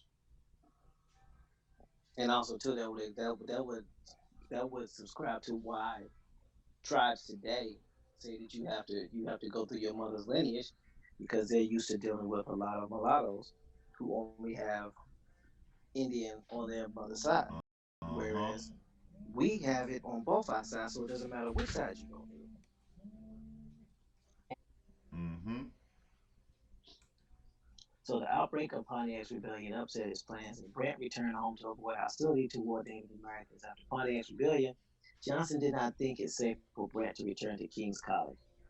The ideology behind Pontiac's War was a pan-Indian theology that at first appeared There in we the go again. 1730s, That being pan taught by Indian. various prophets, most notably the Lenape prophet Neolin, which held that Indians and whites were different peoples created by the master of life who belonged on different continents, and urged the rejection of all aspects of European life. Whoa, So we did have ancestors being like, hey, y'all pack up and go home. yo, I'm gonna read this again. Pack it up and go home. Right now. Right now. The ideology behind Pontiac's war was of a pan-Indian theology that at first appeared in the late 1730s being taught by various prophets, most notably the Lenape prophet Neolin, which held that Indians and whites were different peoples created by the master of life who belonged on different continents, and urged the rejection of all aspects of European life. In Carnegie, the Mohawks had sufficiently good relationships with their Powhatan and Scott Irish neighbors that Diolin's anti-white message never caught on. Pontiac's war caused panic all over the frontier as the news that various Indian tribes had united against British and were killing all whites, causing terrified white settlers to flee to the nearest British army force all over the frontier. Yo, Spooked the mess out of them. I said, leave now. Don't take nothing. Go. so we're starting to. You see how they far they buried us? Mm-hmm. They buried us under a name, Joseph Brand, who was like your quintessential Indian turncoat. Isn't there a school named after him Joseph Brand College, I think so. in the area? Oh, let me The see. more and more I'm hearing the name, it's starting to take me back.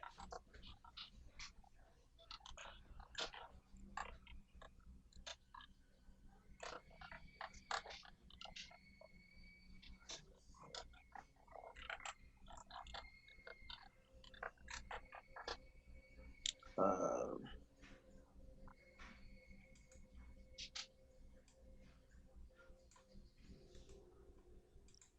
let's see, it's St. Joseph's College. There's a St. Joseph's College in New York. I don't know if it have anything to do with him.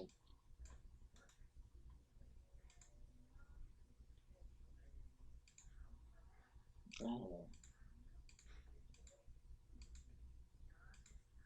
It was just accent sound familiar. Yeah, I'm sure we'll come across it if it is the case. So Pontiac's war caused panic all over the frontier as news that various Indian tribes had united against the British and were killing all whites, causing terrified white settlers to flee to the nearest British army forts all over the frontier. Johnson, as the superintendent of Northern Indian affairs, was heavily involved in diplomatic efforts to keep more Indian tribes from joining Pontiac's war, and Brant often served as his emissary. During Pontiac's rebellion, leaders on both sides tended to see the war as a race war with no mercy was to be given.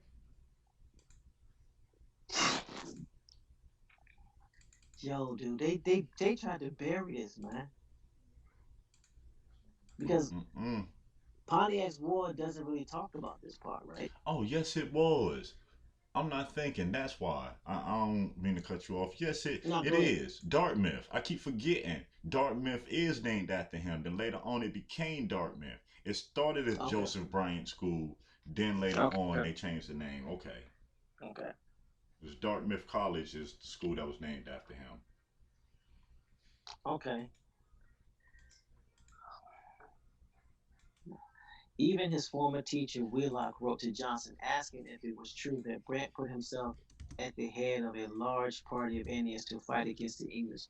Brant did not abandon his interest in the Church of England, studying at a missionary school operated by the Reverend Cornelius Bennett of the Society for the Propagation of the Gospel in Canajoharie. However, in Mohawk society, men made their reputations as warriors, not scholars, and Brant abandoned his studies to fight for the crown against the Pontiac forces. So he was fighting on behalf of the white man against what was this called Boy, again? look at here, look at here, look at here.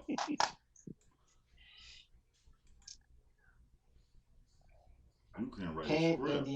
Pan Indian theology. Hmm. So Pan Indian theology was basically Indians that were on code. That's Mm-hmm. basically what it's saying. These Indians were on code. It's like white people, you need to still be on your own content and let us be where we at. Leave us alone. But how come when we look up the Pan Indian, when we look up Pan Indian, it didn't say that? Mm-hmm. They make sure to keep certain things removed. Let me look up Pan Indian theory and see what we get, because that's interesting. Well, because I looked it up earlier this week.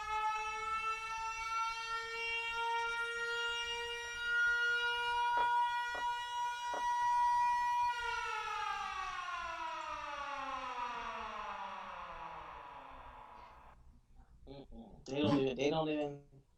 I'm not seeing anything about the Pan Indian theory.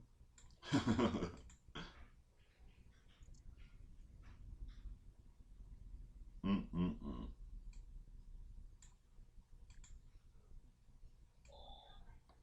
All I can say is, Okay. ain't that something?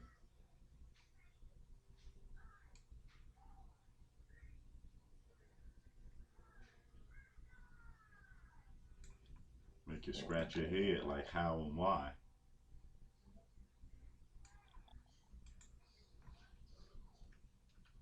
Where we at?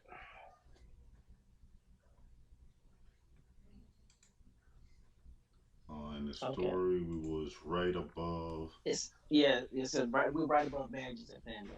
It Hmm. says in February 1764, Brant went on the warpath, joining forces of Mohawk and Oneida warriors to fight for the British. On his way, Brant stayed at a village of Old Oquaga, whose chief Isaac was a Christian and who became Brant's friend.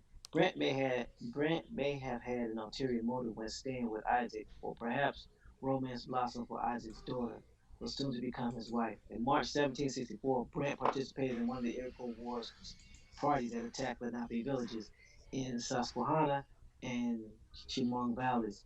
They destroyed three good-sized towns, burning 130 houses and killing the cattle. No enemy warriors were seen. Algonquin-speaking Lenape and Iroquois belonged to two different language families. They were traditional competitors and often warred at their frontiers. So these tribes were natural enemies. Mm-hmm. So the Algonquin and the Iroquois and Lenape were natural enemies. So this was not a kumbaya situation, people. Nope.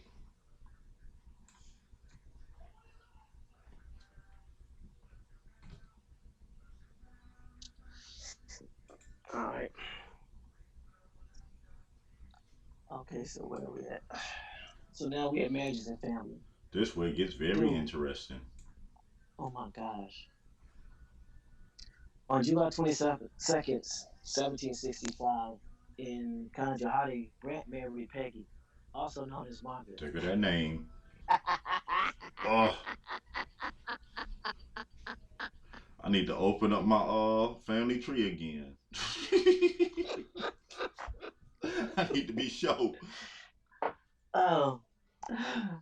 Also known as Margaret, said to be the daughter of Virginia planters, Peggy had been taken captive when young by Native Americans. After becoming assimilated with the Midwestern Indians, she was sent to the Mohawk. They lived with Go his get parents on. who passed the house to Brant after his stepfather's Go death. get it. He also owned a large and fertile farm of 80 acres near the village of Canajoharie on the south shore of the Mohawk River. This village was also known as the Upper Mohawk Castle. Brant and Peggy raised corn and kept cattle, sheep, horses, and hogs. He also kept a small store. Brant dressed in the English mode, wearing a suit and a blue broadcloth. So this was an Indian that dressed like a European. Peggy and Brant had two children together, Isaac and Kristen, before Peggy died from tuberculosis in 1771. After attacking his father in a fight, Isaac died as a young man of a wound. Good Lord. So his son attacked him. Brant married a second wife, Susanna, but she died near the end of 1777. It seems being married to this dude is not good for women's Lethal. health. During the American Revolutionary War, when they were staying at Fort Niagara, while still based in Fort Niagara, Brant started living with Catherine Auden Croghan, whom he married in the winter of 1780. She was a daughter of Catherine Tikarigoha, uh, A mohawk. Tikar, Tikar, Tikari Hoga, a Mohawk, and George Croghan, the prominent Irish colonist and British Indian agent, Hmm. deputy to William Johnson, superintendent of Indian affairs for the Northern District. Hmm. Though her mother, Adon Westhorn, became clan mother of the Turtle clan, the first in rank in the Mohawk Nation, the Mohawk had a matrilineal kinship system. With inheritance and descended through the matrilineal line, as the clan matriarch, Adon Westhorn had the birthright of naming the Tika Righogan the principal hereditary Sachem of the Mohawk, who would come from her clan. Through his marriage to Catherine, Brant also became connected to John Smoke Johnson, a Mohawk grandson of Sir William Johnson and relative of Chief Henry. Hmm. With Catherine Croghan, Brant had seven children: Joseph, Jacob, John. Um, John's selected Catherine as a okay Yeah, she made him chief. at the appropriate time. He'd now be married. Margaret, Catherine, Mary, and Elizabeth, who married William I Johnson, don't know very names grandson of again. Sir Johnson. Their son later became chief among the Mohawk. Wow. Hmm. Dude had two wives that happened to have ties into prominent members of Indian tribes, therefore being able to cement himself in the middle of it and Right. get his son named Chief. Right. Mm-mm-mm. You couldn't write a script. You can't even find this in the script. I'm still dude, and I don't know because I stepped away.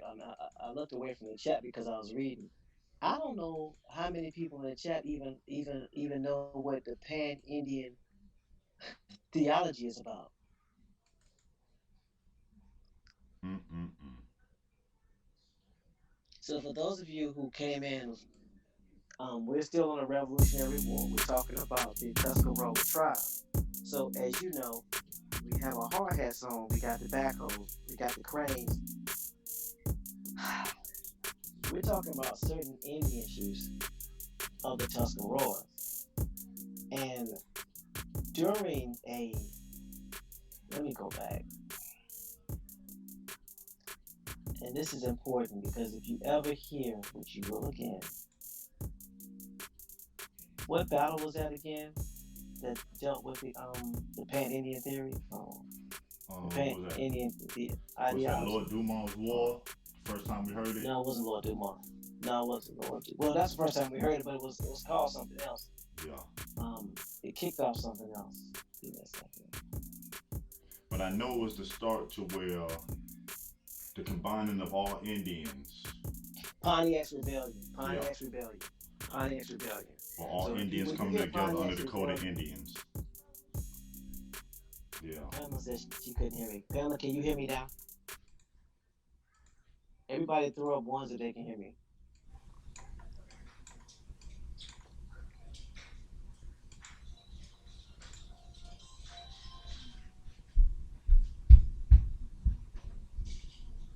Waiting to see the Mic ones check, pop mic up. check. Mic check, 1, 2. Mic check, 1, 2. Can we get some ones just to make sure that the sound is right? She said it's Pamela Hall low. says it's low. She says I'm Uh, coming in low. yeah, I got you maxed up all the way on this end. And I'm turned up all the way on my end. Okay. Talk now. Just said Bones is good, but I'm still All right, I got you.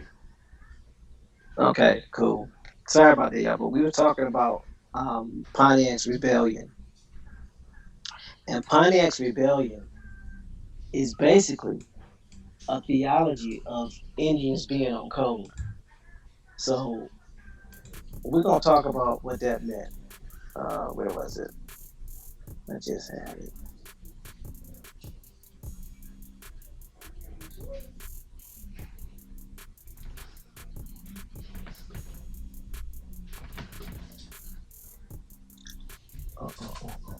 Okay. It says the outbreak of Pontiac's rebellion upset his plans. We're talking about Brant. He returned home to avoid hostility towards Native Americans. After Pontiac's rebellion, Johnson did not think it safe for Brant to return to King's College. The ideology behind Pontiac's rebellion was the Pan-Indian theology. Now, if y'all remember when I looked up Pan-Indian um, a couple of days ago, it was basically a region of Indians. That's the way they broke it down. But according to this, it says Pan-Indian theology that at first appeared in the 1730s, being taught by various prophets, most notably the Lenape prophet Neolin, which held that Mm-hmm. Indians and whites were different peoples created by the Master of Life who belonged on different continents, and urged the rejection of all aspects of European life. Now I'm gonna say it Hmm. again. Hmm.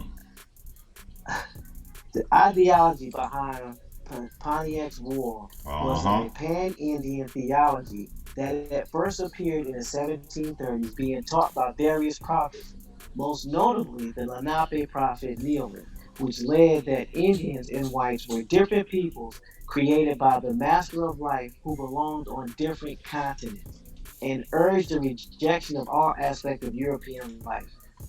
In, in Carnegie, the Mohawks had sufficiently good relations with their Powhatan and Scottish Irish neighbors. The Neolans' anti-white message never caught on. Pontiac's war caused panic all over the frontier as the news that various Indian tribes had united against the British and were killing all whites, causing terrified white settlers to flee to the nearest British army forts all over the frontier.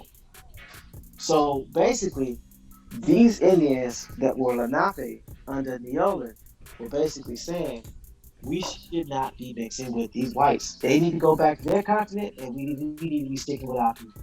Hmm. Well, So well. Pontiac's rebellion was in was in was in defiance of these tribes mixing with these Europeans.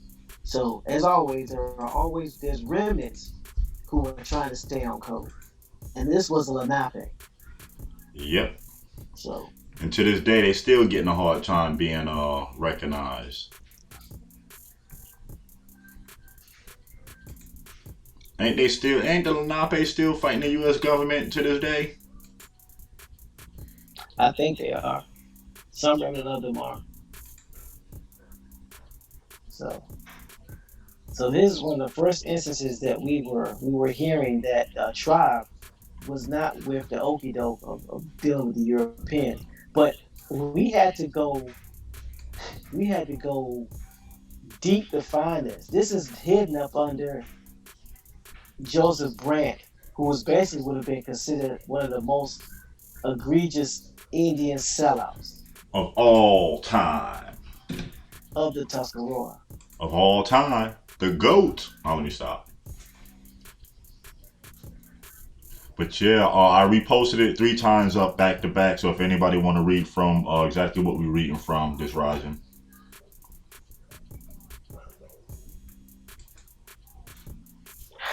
So we wanted to catch y'all up on that and the fact that they were already marrying and having relations with these tribal women and having 2 and 3 wives and marrying Mm-hmm. into the tribes.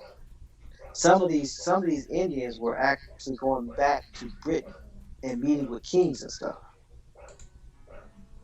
So they had diplomatic relations with these individuals. So this Mm-hmm. was a situation where not only were they fighting other tribes, they were actually going over to Europe and Britain and politicking with them. This Mm-hmm. was deep. This was serious. This wasn't anything to play with. They were playing for keeps. So if you get a chance, read this for yourselves, and you can understand exactly how this plan took place, and you'll start to see how this matrilineal kinship system was what's the best way to put it? It How was they? exploited. Thank you. Yeah. That's what I'm looking for. The Yeah. system was exploited. They The exploited the Europeans system. exploited this system to take the land from our women Mm-hmm. and to take the power from our women. Yeah. Because it told you earlier when we was reading who had power. That the women stayed with the land and the farming and the Mm-hmm. responsibilities of that, and the men went out hunting, gathering, and fighting wars. So if you study a group of people for 200 years and you've been friends and allies with other nations for 100 years, by now, yeah, you got the whole blueprint and scheme laid out. You done found your way to, for lack of a better word, to plant your seed. You done found a way how. And now by doing that, it gives you the rights to come in, pick who you want as chief, change things over, but it also goes back to not minding our business.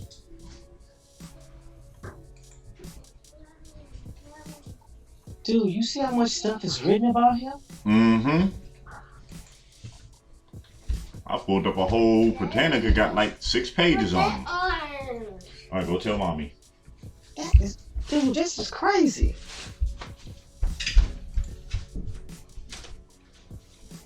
Like we're not even halfway finished with what we're reading. We've basically been on him for the last past, I want to say what, 45 minutes to an hour. Mm-hmm.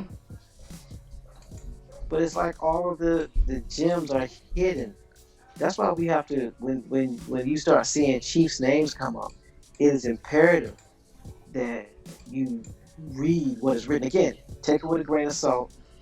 A lot of information is not to be believed, but there's enough truth in it to Start lining up dates and timelines.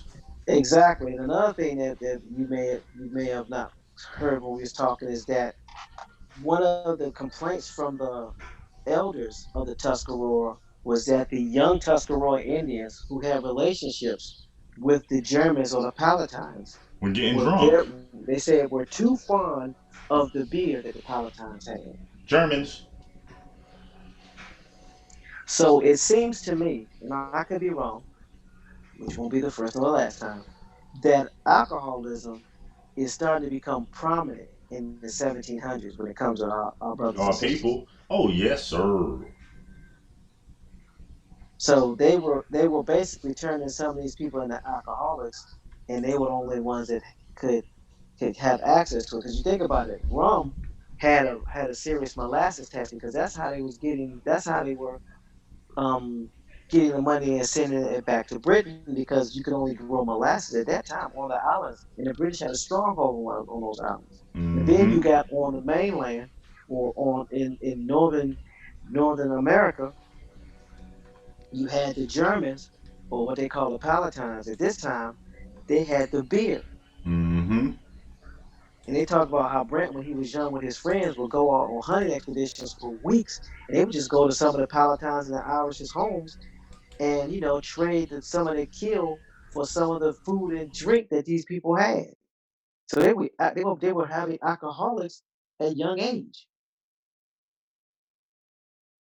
and like I said, it reminds me of how they flooded our families with drugs.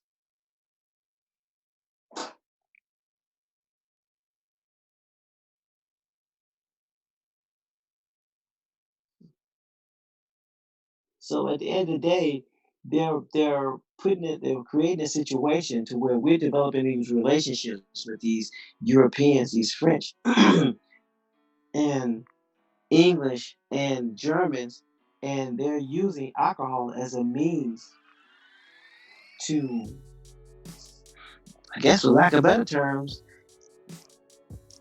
suppress people.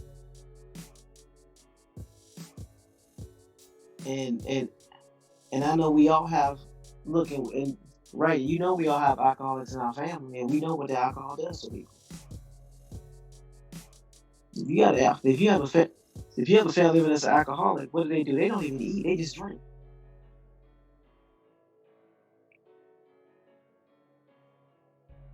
So, could this be a way that they were able to get a foothold and a stronghold on our brothers and our sisters and start turning each other against each other? Something to think about. Again, you can't take over. Look, you couldn't take over our communities until you were infiltrated with drugs, right? Something to think about.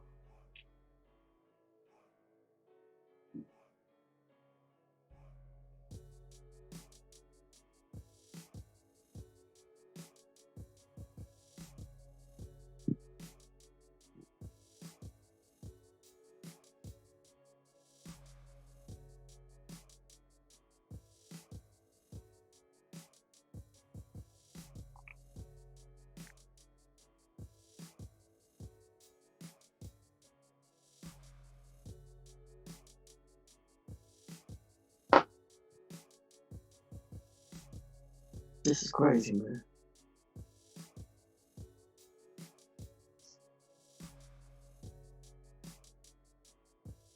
Hmm.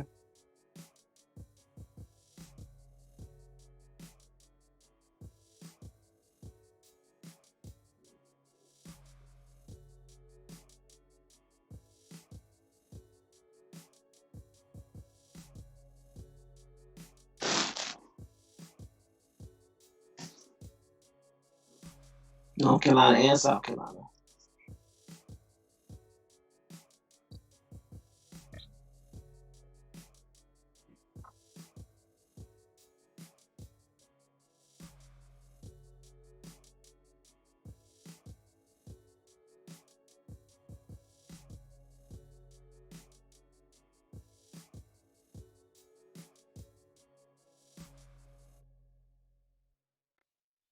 Yeah, exactly.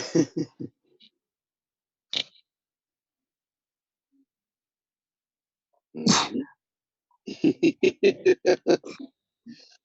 Facts. Mhm. Let me find out you some Candy John Brand.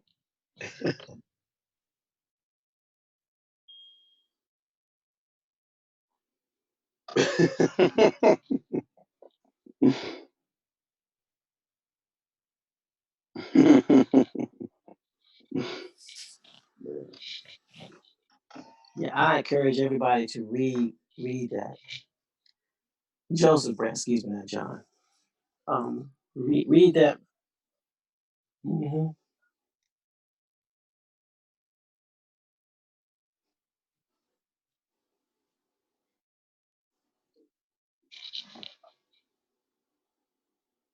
What about his Yeah, son's name? Yeah, like Thousand Sons, John, Jacob, Jingleheimer, and Schmidt.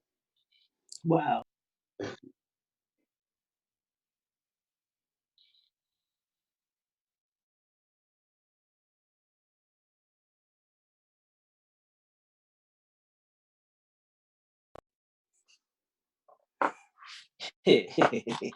Don't you got some family? Don't you got some family in New York, Bone?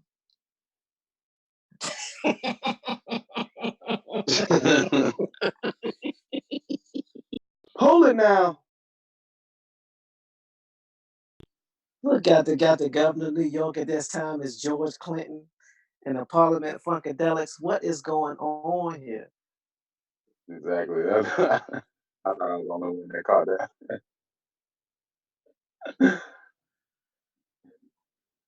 And isn't it interesting? It's extravagant right here. And look, when there was beef in the hip hop communities in the '80s and the '90s, who was the person that everybody would go to get the peace done? George Clinton. Yeah, this is the reason why doing your genealogy. This is why doing your genealogy is so important and it's so crucial because we're going to find ties to individuals like this, and it's going to make a lot of sense how these we're talking the mid 1700s, and it's already a situation to where these Europeans have a strong tie in to these tribes, meaning that they're already chiefs in some of these tribes already. They didn't become chiefs in the 1800s or 1900s. They're becoming chiefs in the 1700s, and they've already established diplomatic relationships with these Europeans.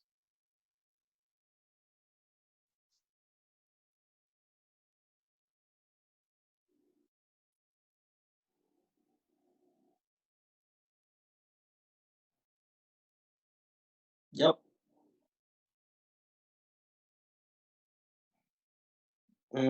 Well, the women always chose the kings. I mean, chose the chiefs anyway. But yeah, you start to see that start to change. hmm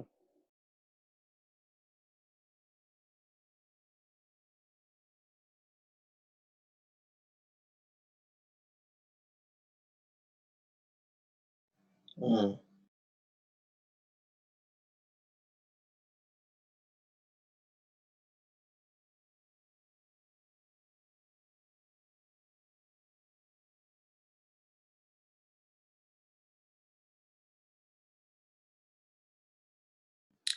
Yeah,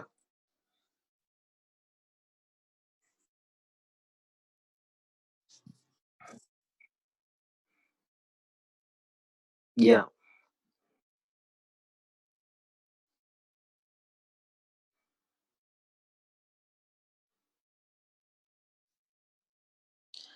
If Free says she can't hear you, Bones. She says she can't hear you at all.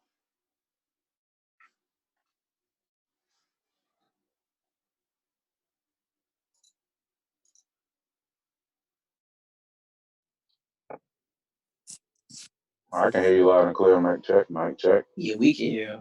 So can everybody hear Bones? Okay, give me some ones in the chat if you can hear Bones. This real quick. Mic check 112. Mic check 112.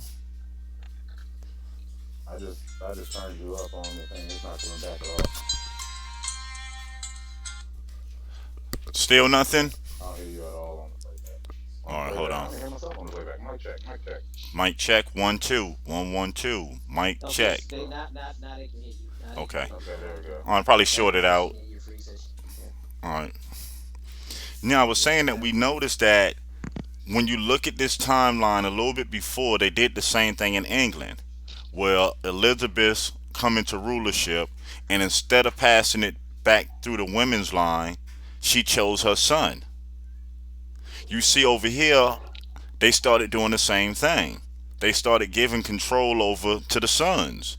And the sons, a lot of them, you can call mixed, half region, or whatever term you want to describe them as. But you can start seeing the shift right now. We're gonna use the term crossover. Yeah, the crossover. And then when you can have 4, 5 common law wives at one time, and all of them tie back into rulership, oh my goodness.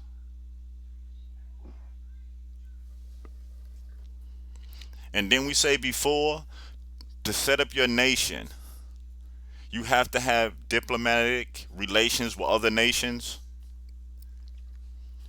We not leaving the continent going over there talking to Spain and France and Britain, but they are. So who's getting recognized again? The ones with the diplomatic relationships, the ones that are taking on their ideology, the ones that are being indoctrinated into their Moorish schools or their Dartmouth schools or their ideology and becoming ministers and reverends and priests so they can go out and administer or minister to the other tribes. It seemed like they got an invite to play the game, and we decided we didn't wasn't gonna play, but they kept playing. Yeah, we screaming, go back to Europe. Yeah, a couple We of do us at that. the time, and you Yeah, got other tribes that want to play ball, but then don't want to play ball. And what I mean by that is, you're living around them, you are emulating them, but you're not doing the things to cement yourself. You're not going out making the deals. You know what I'm saying? The negotiations to make what you're doing valid. They're allowing right. people to go back there and do it under their name, under their beliefs, and you wondering what's wrong. I'm like, wow. It's like the same thing going on now. Is that a lot of the conditions that we go through is because we sit back and remain silent.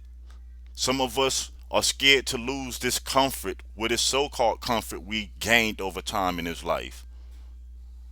It's just crazy. Nothing new up under the sun. I'm still tripping off this pan Indian thing that led to Yeah. Pontiac's rebellion that basically says All all Indians Europeans need to go go back. home, and all Indians unite under the same code to getting them to go back. We ain't gonna disrespect you, but y'all live over there where y'all from, and we'll live over here where we from. Because we all come from a great master, but we all need to be separate but equal. Mm-hmm. Separate But equal. We respect separate, you. Don't got nothing against you. yeah. But you got to go. You can probably bring your kids next summer to visit on a boat, but go home after.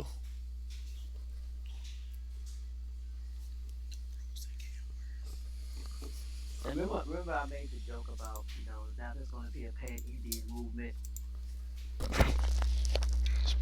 Apparently, there was. Apparently it was, yeah. Before any other pan movement.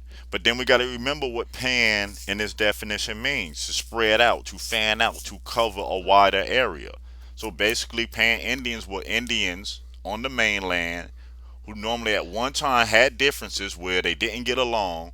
Let's put our differences aside, and then once we remove them, we can take back on whatever our issue was.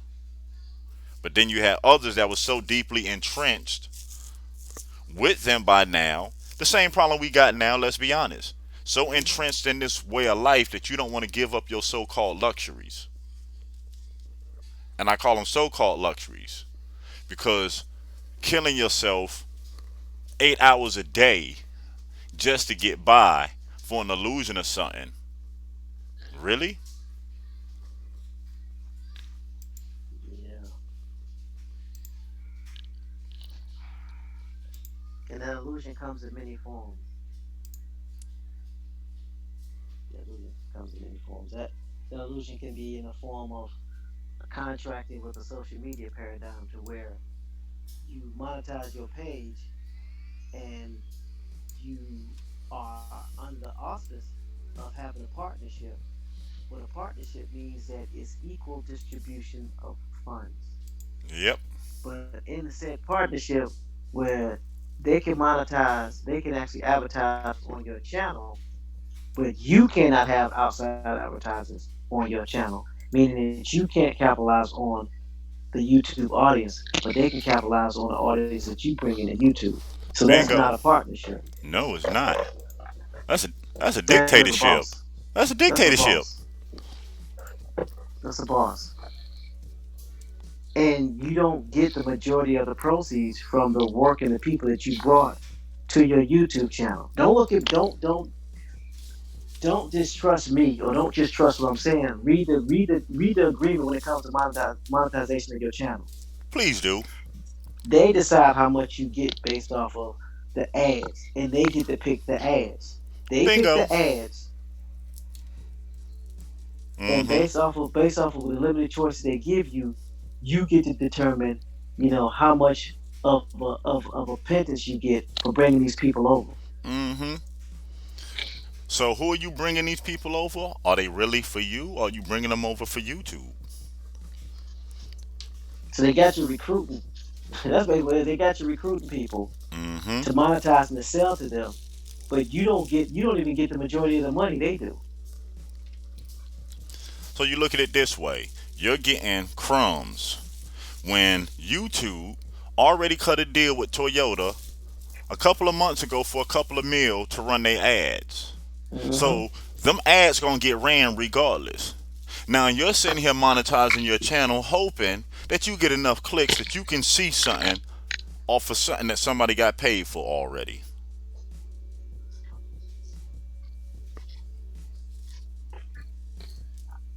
That's not a business model. No, it's not. That's You're another being form of pimped. slavery. Sound like a pimp. I'm giving it to you 100. That sound like a pimp.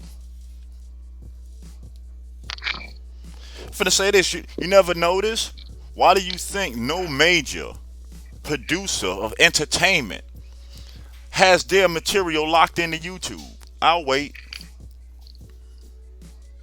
You should never do. You should never do. That was nice. You should have told me. Think about it.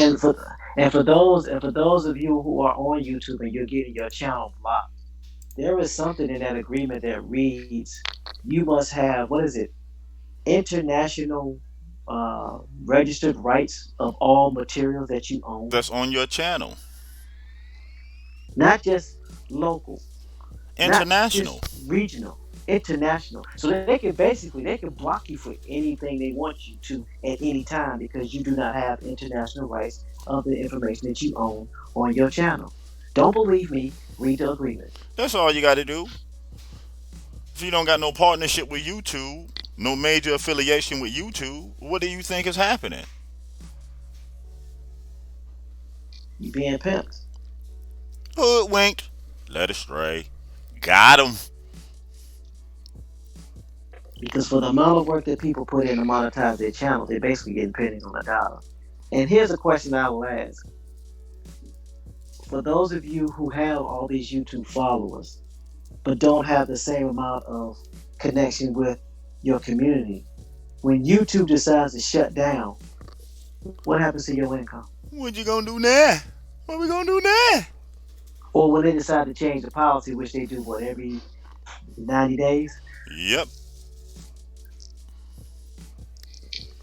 Can you think about it this way? It's the same policy because the internet is like land, right? Yep. When you first signed up for YouTube, did you get more money for the page that you monetize? Mm-hmm. Don't you now get less money and you have to do more work? Doesn't that sound like a colonized system? Yep. I'll wait. It is. I Something to mean, think about mm-hmm. because they changed the rule as people start to generate income on YouTube and start to monetize. They changed the rules so it no longer benefits you, and you have to do more work and get more followers To get for less less money. funds. But yet you're sitting here banging on a colonizer when don't know melanated people own YouTube. Bingo. They're collecting your data. You're getting money from your You. own people, Yes, sir. and they're Pimping pimping you. them out to YouTube under the guise of monetization. Gotta get that bag though.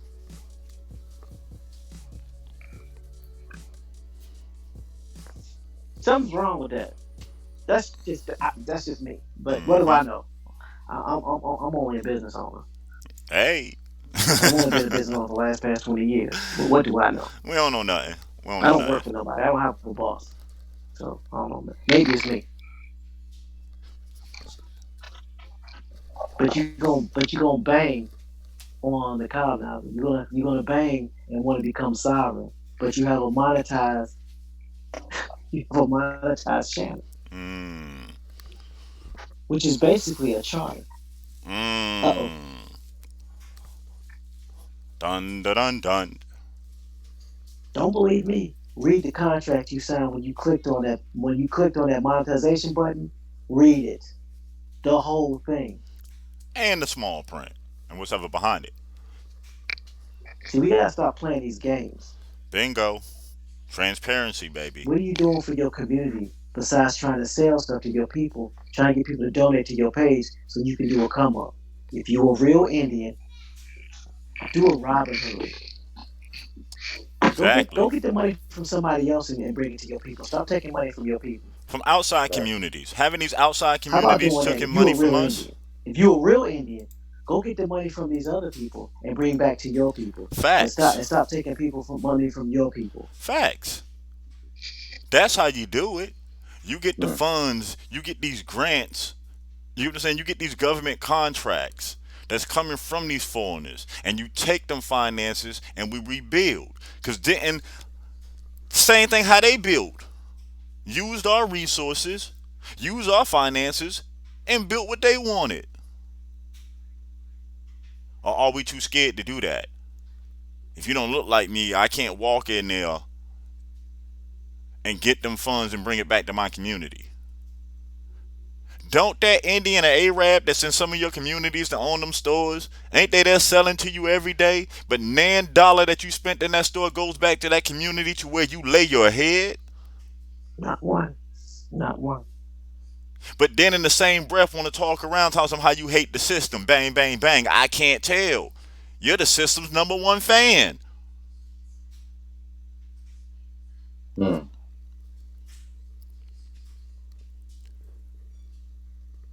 Like Thomas said, we have to be serious with this. Stop playing these games. And we said yesterday, holding people accountable. If somebody's in your community and they're harming the community, that's not snitching, putting that on blast. That's removing the foolishness. I had a conversation yesterday with some young men having a conversation about, oh, it's messed up how their homeboy locked up. He need to be let out. But his homeboy did a shooting that shot an innocent child. So this young man still should be let out? Are we gonna forget the damages that we do to each other? Come on, we need to start rethinking this, all of this. And again, I'm gonna say it again. Stop being cowardly and pointing fingers. How many times we hear people keep, oh, white supremacy ain't real? It's real when you sit back and you buy into it. That's what makes it real. When you willingly participate into it, when you willingly finance the death of our children's future. Then want to get mad because your feelings get hurt because somebody mentioned the truth. Oh well, maybe you should have been grew up. Our children are outworking us. I'm finna say it again. Our children are outworking us. And we want to bang on our chest? We should be embarrassed still. We're 100 some years behind and still crying like babies and wonder why our conditions don't get better. What have you done to make them better? Stop crying about what's wrong with your neighborhood if you ain't out there trying to fix what's wrong with it. Stop complaining about what they're selling you in the stores if you ain't sitting there trying to change what they're selling you in the stores. All these things we mention does not take millions of dollars to do. It takes choice. The freest thing you have, choice. to choose to do better, not just want to do.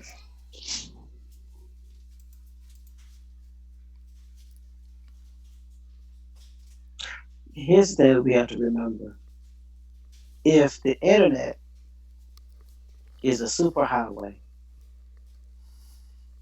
and the majority of your revenue comes from said superhighway, and they shut your highway down,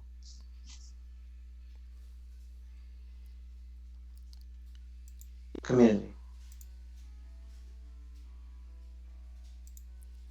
What you gonna do? Because at the end of the day, if you have not established a relationship with your community, if you have not established a relationship with your community, and everything that you do is via the internet, and they decide to shut you down, how are you gonna feed your family?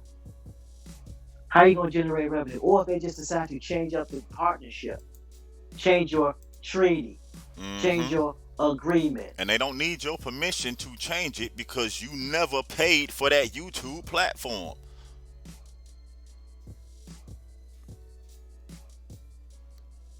Come on, man. There's no time in life you're gonna get something for nothing. We need to wake up and walk away from the fairy tale. The American dream is a lie, and we're killing each other to see who's gonna be first to receive the lie. We can't keep doing the same thing for 200 plus years and expect a different outcome. That is the definition of insanity. We cannot keep doing the same thing and expecting a different outcome. That's insane. Bones, let me ask you a question. Hmm. In order for, again, because I've never monetized on YouTube, um, and I know that you pretty much know the inner workings of this goes. Can you give me a general ballpark figure of how many subscribers do you need to have to generate $1,000 a month on YouTube? You better be up there in that 20, 30, 40,000 range. And I'm going to even break this down since you asked that question even more. You have a page, you have over 1,000 subscribers. You do a live stream, but now on your live stream, you're only getting 100, 200, 300. That hurts your numbers because now the percentage of people that subscribe to the ones that's watching, to the hours that you're putting online, makes your numbers look lower. Don't take my word for it. Just been doing it 20 plus years. Plus, if you read YouTube, it tells you how it works. So we basically get from the standpoint of sales. If you have 1,000 people in your pipeline and you're Mm-hmm. selling to 10% of them, that means you have a 90% failure rate and only a 10% profit margin. Bingo. So that means in order to generate $1,000 a month, you have to have at least a thousand people on your page. Yeah. With 100,000 people following you to keep it So let me get consistent. this straight. Mm-hmm. Okay, so let me get this straight. Let's put numbers in this because I need people to see this. Uh-huh. So let me get this straight. In order for me to make $1,000 a month on YouTube, I need at least 100,000 people so I can sell to 1,000 people so I can generate $1,000. And Yeah. all I gotta do is sell a widget or a gadget in my community for $1 a piece and still make the same thousand. Make the Is that same what you're thing. telling me? Yeah. Okay. Yeah. Okay. Basically, you're signing up to have a middleman. You signed yourself up to be pimped. There's no way around it. Go get it. Okay. Yeah, you Just, rushing to be pimped. That's it. Sort of like let's take the cab channel on YouTube so people can see it in real time. 136 subscribers on it. We do shows where we're averaging 80 to 120 people every rising show. And people ask why do we shoot up in the top? It's because due to numbers. 136 subscribers shows are averaging 74 to 105 people daily. That viewership is over 50% every time the channel goes live. You understand? You don't have to sell out your community, pimp yourself, pimp your family to make an honest living. We've been laying the blueprint out since we've been here. Came in the door telling the community what we're trying to do. The choice is yours. Like I said here at the Tontonist Assembly, we're building the first American Indian, completely owned, ran, and operated broadcasting network.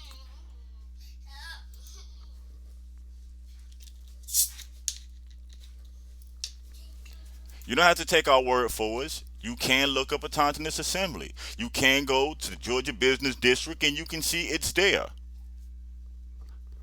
Transparency. See, there's nothing wrong if you want to go to YouTube and do something and this and that. Okay, that's cool. But if you're talking about being self sufficient, you're talking about actually building something for your community. You can't build anything on a third party platform. For the same work that you're doing with YouTube, you can have your own website for less than that.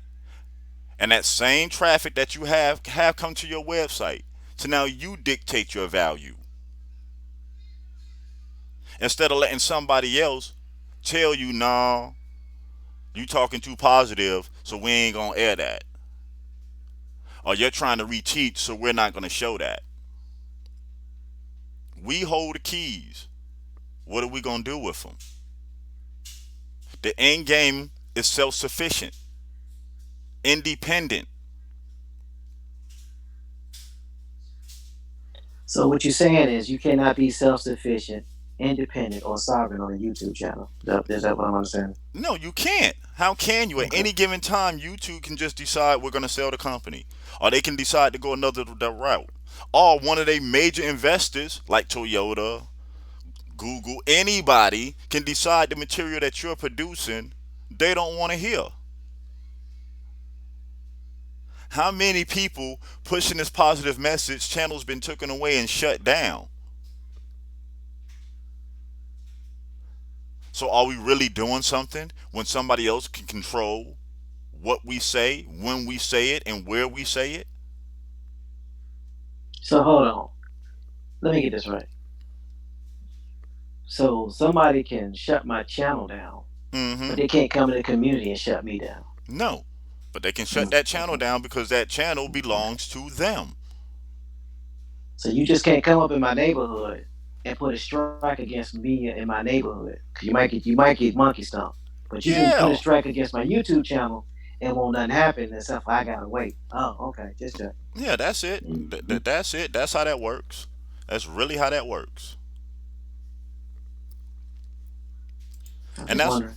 and that's all we're doing, trying to get people to think, to really think, to how to apply your skill sets in a situation where it benefits you and yours the most. I have said it plenty of times. Use YouTube as a promotional engine. That's all it is. As a engine. You don't want to put your content and the things that you create and own on their platform because if they lock you out, what happens now? They own it, and then you gotta write a letter because 9 times out of 10 you can't call them because they're not Mm-hmm. gonna answer. They deal mostly through social media or through some Go platform find a where you shirt. have to write. Yeah, get a red shirt. Facts.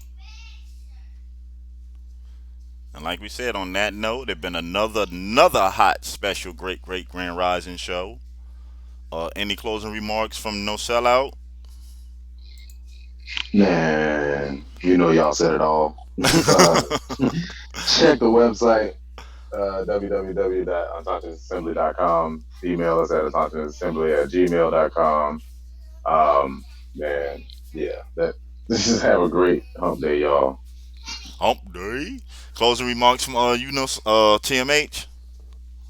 Um, these individuals that are doing great work on your YouTube channels that are promoting this information. Congratulations to you. We definitely appreciate all that you do and all of the work that you're putting in. For those that need some work, I mean, it is what it is. For those Mm-hmm. of us who actually watch and subscribe to these channels, pull these individuals to the side and ask them, can they show what they're doing in the community? Again, I'm not going to sit there and say they don't do anything in the community. They may do a lot in the community, but how Mm-hmm. about we see some of it? That's all That's we're all I'm saying. saying. I'm not saying you're not doing anything in the community. The question is can we see some of it? Because what that will do is that will help others see that it's possible. We don't know it's Mm-hmm. possible if we don't see anybody else doing it.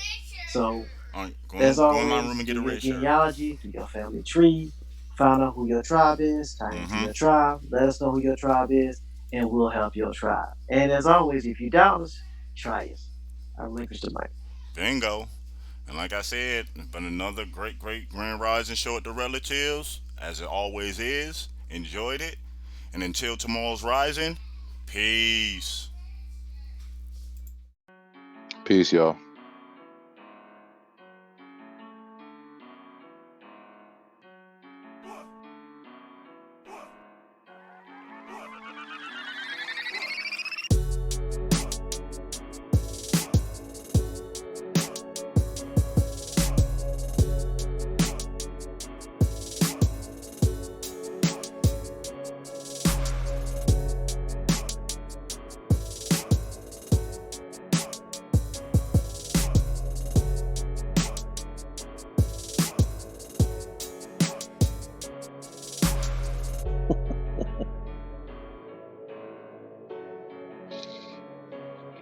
Yeah, try to kill you, try to give you a heart attack. I heard what my brother was talking, what everybody was talking about on that playback. Me and TMH sound weird as hell.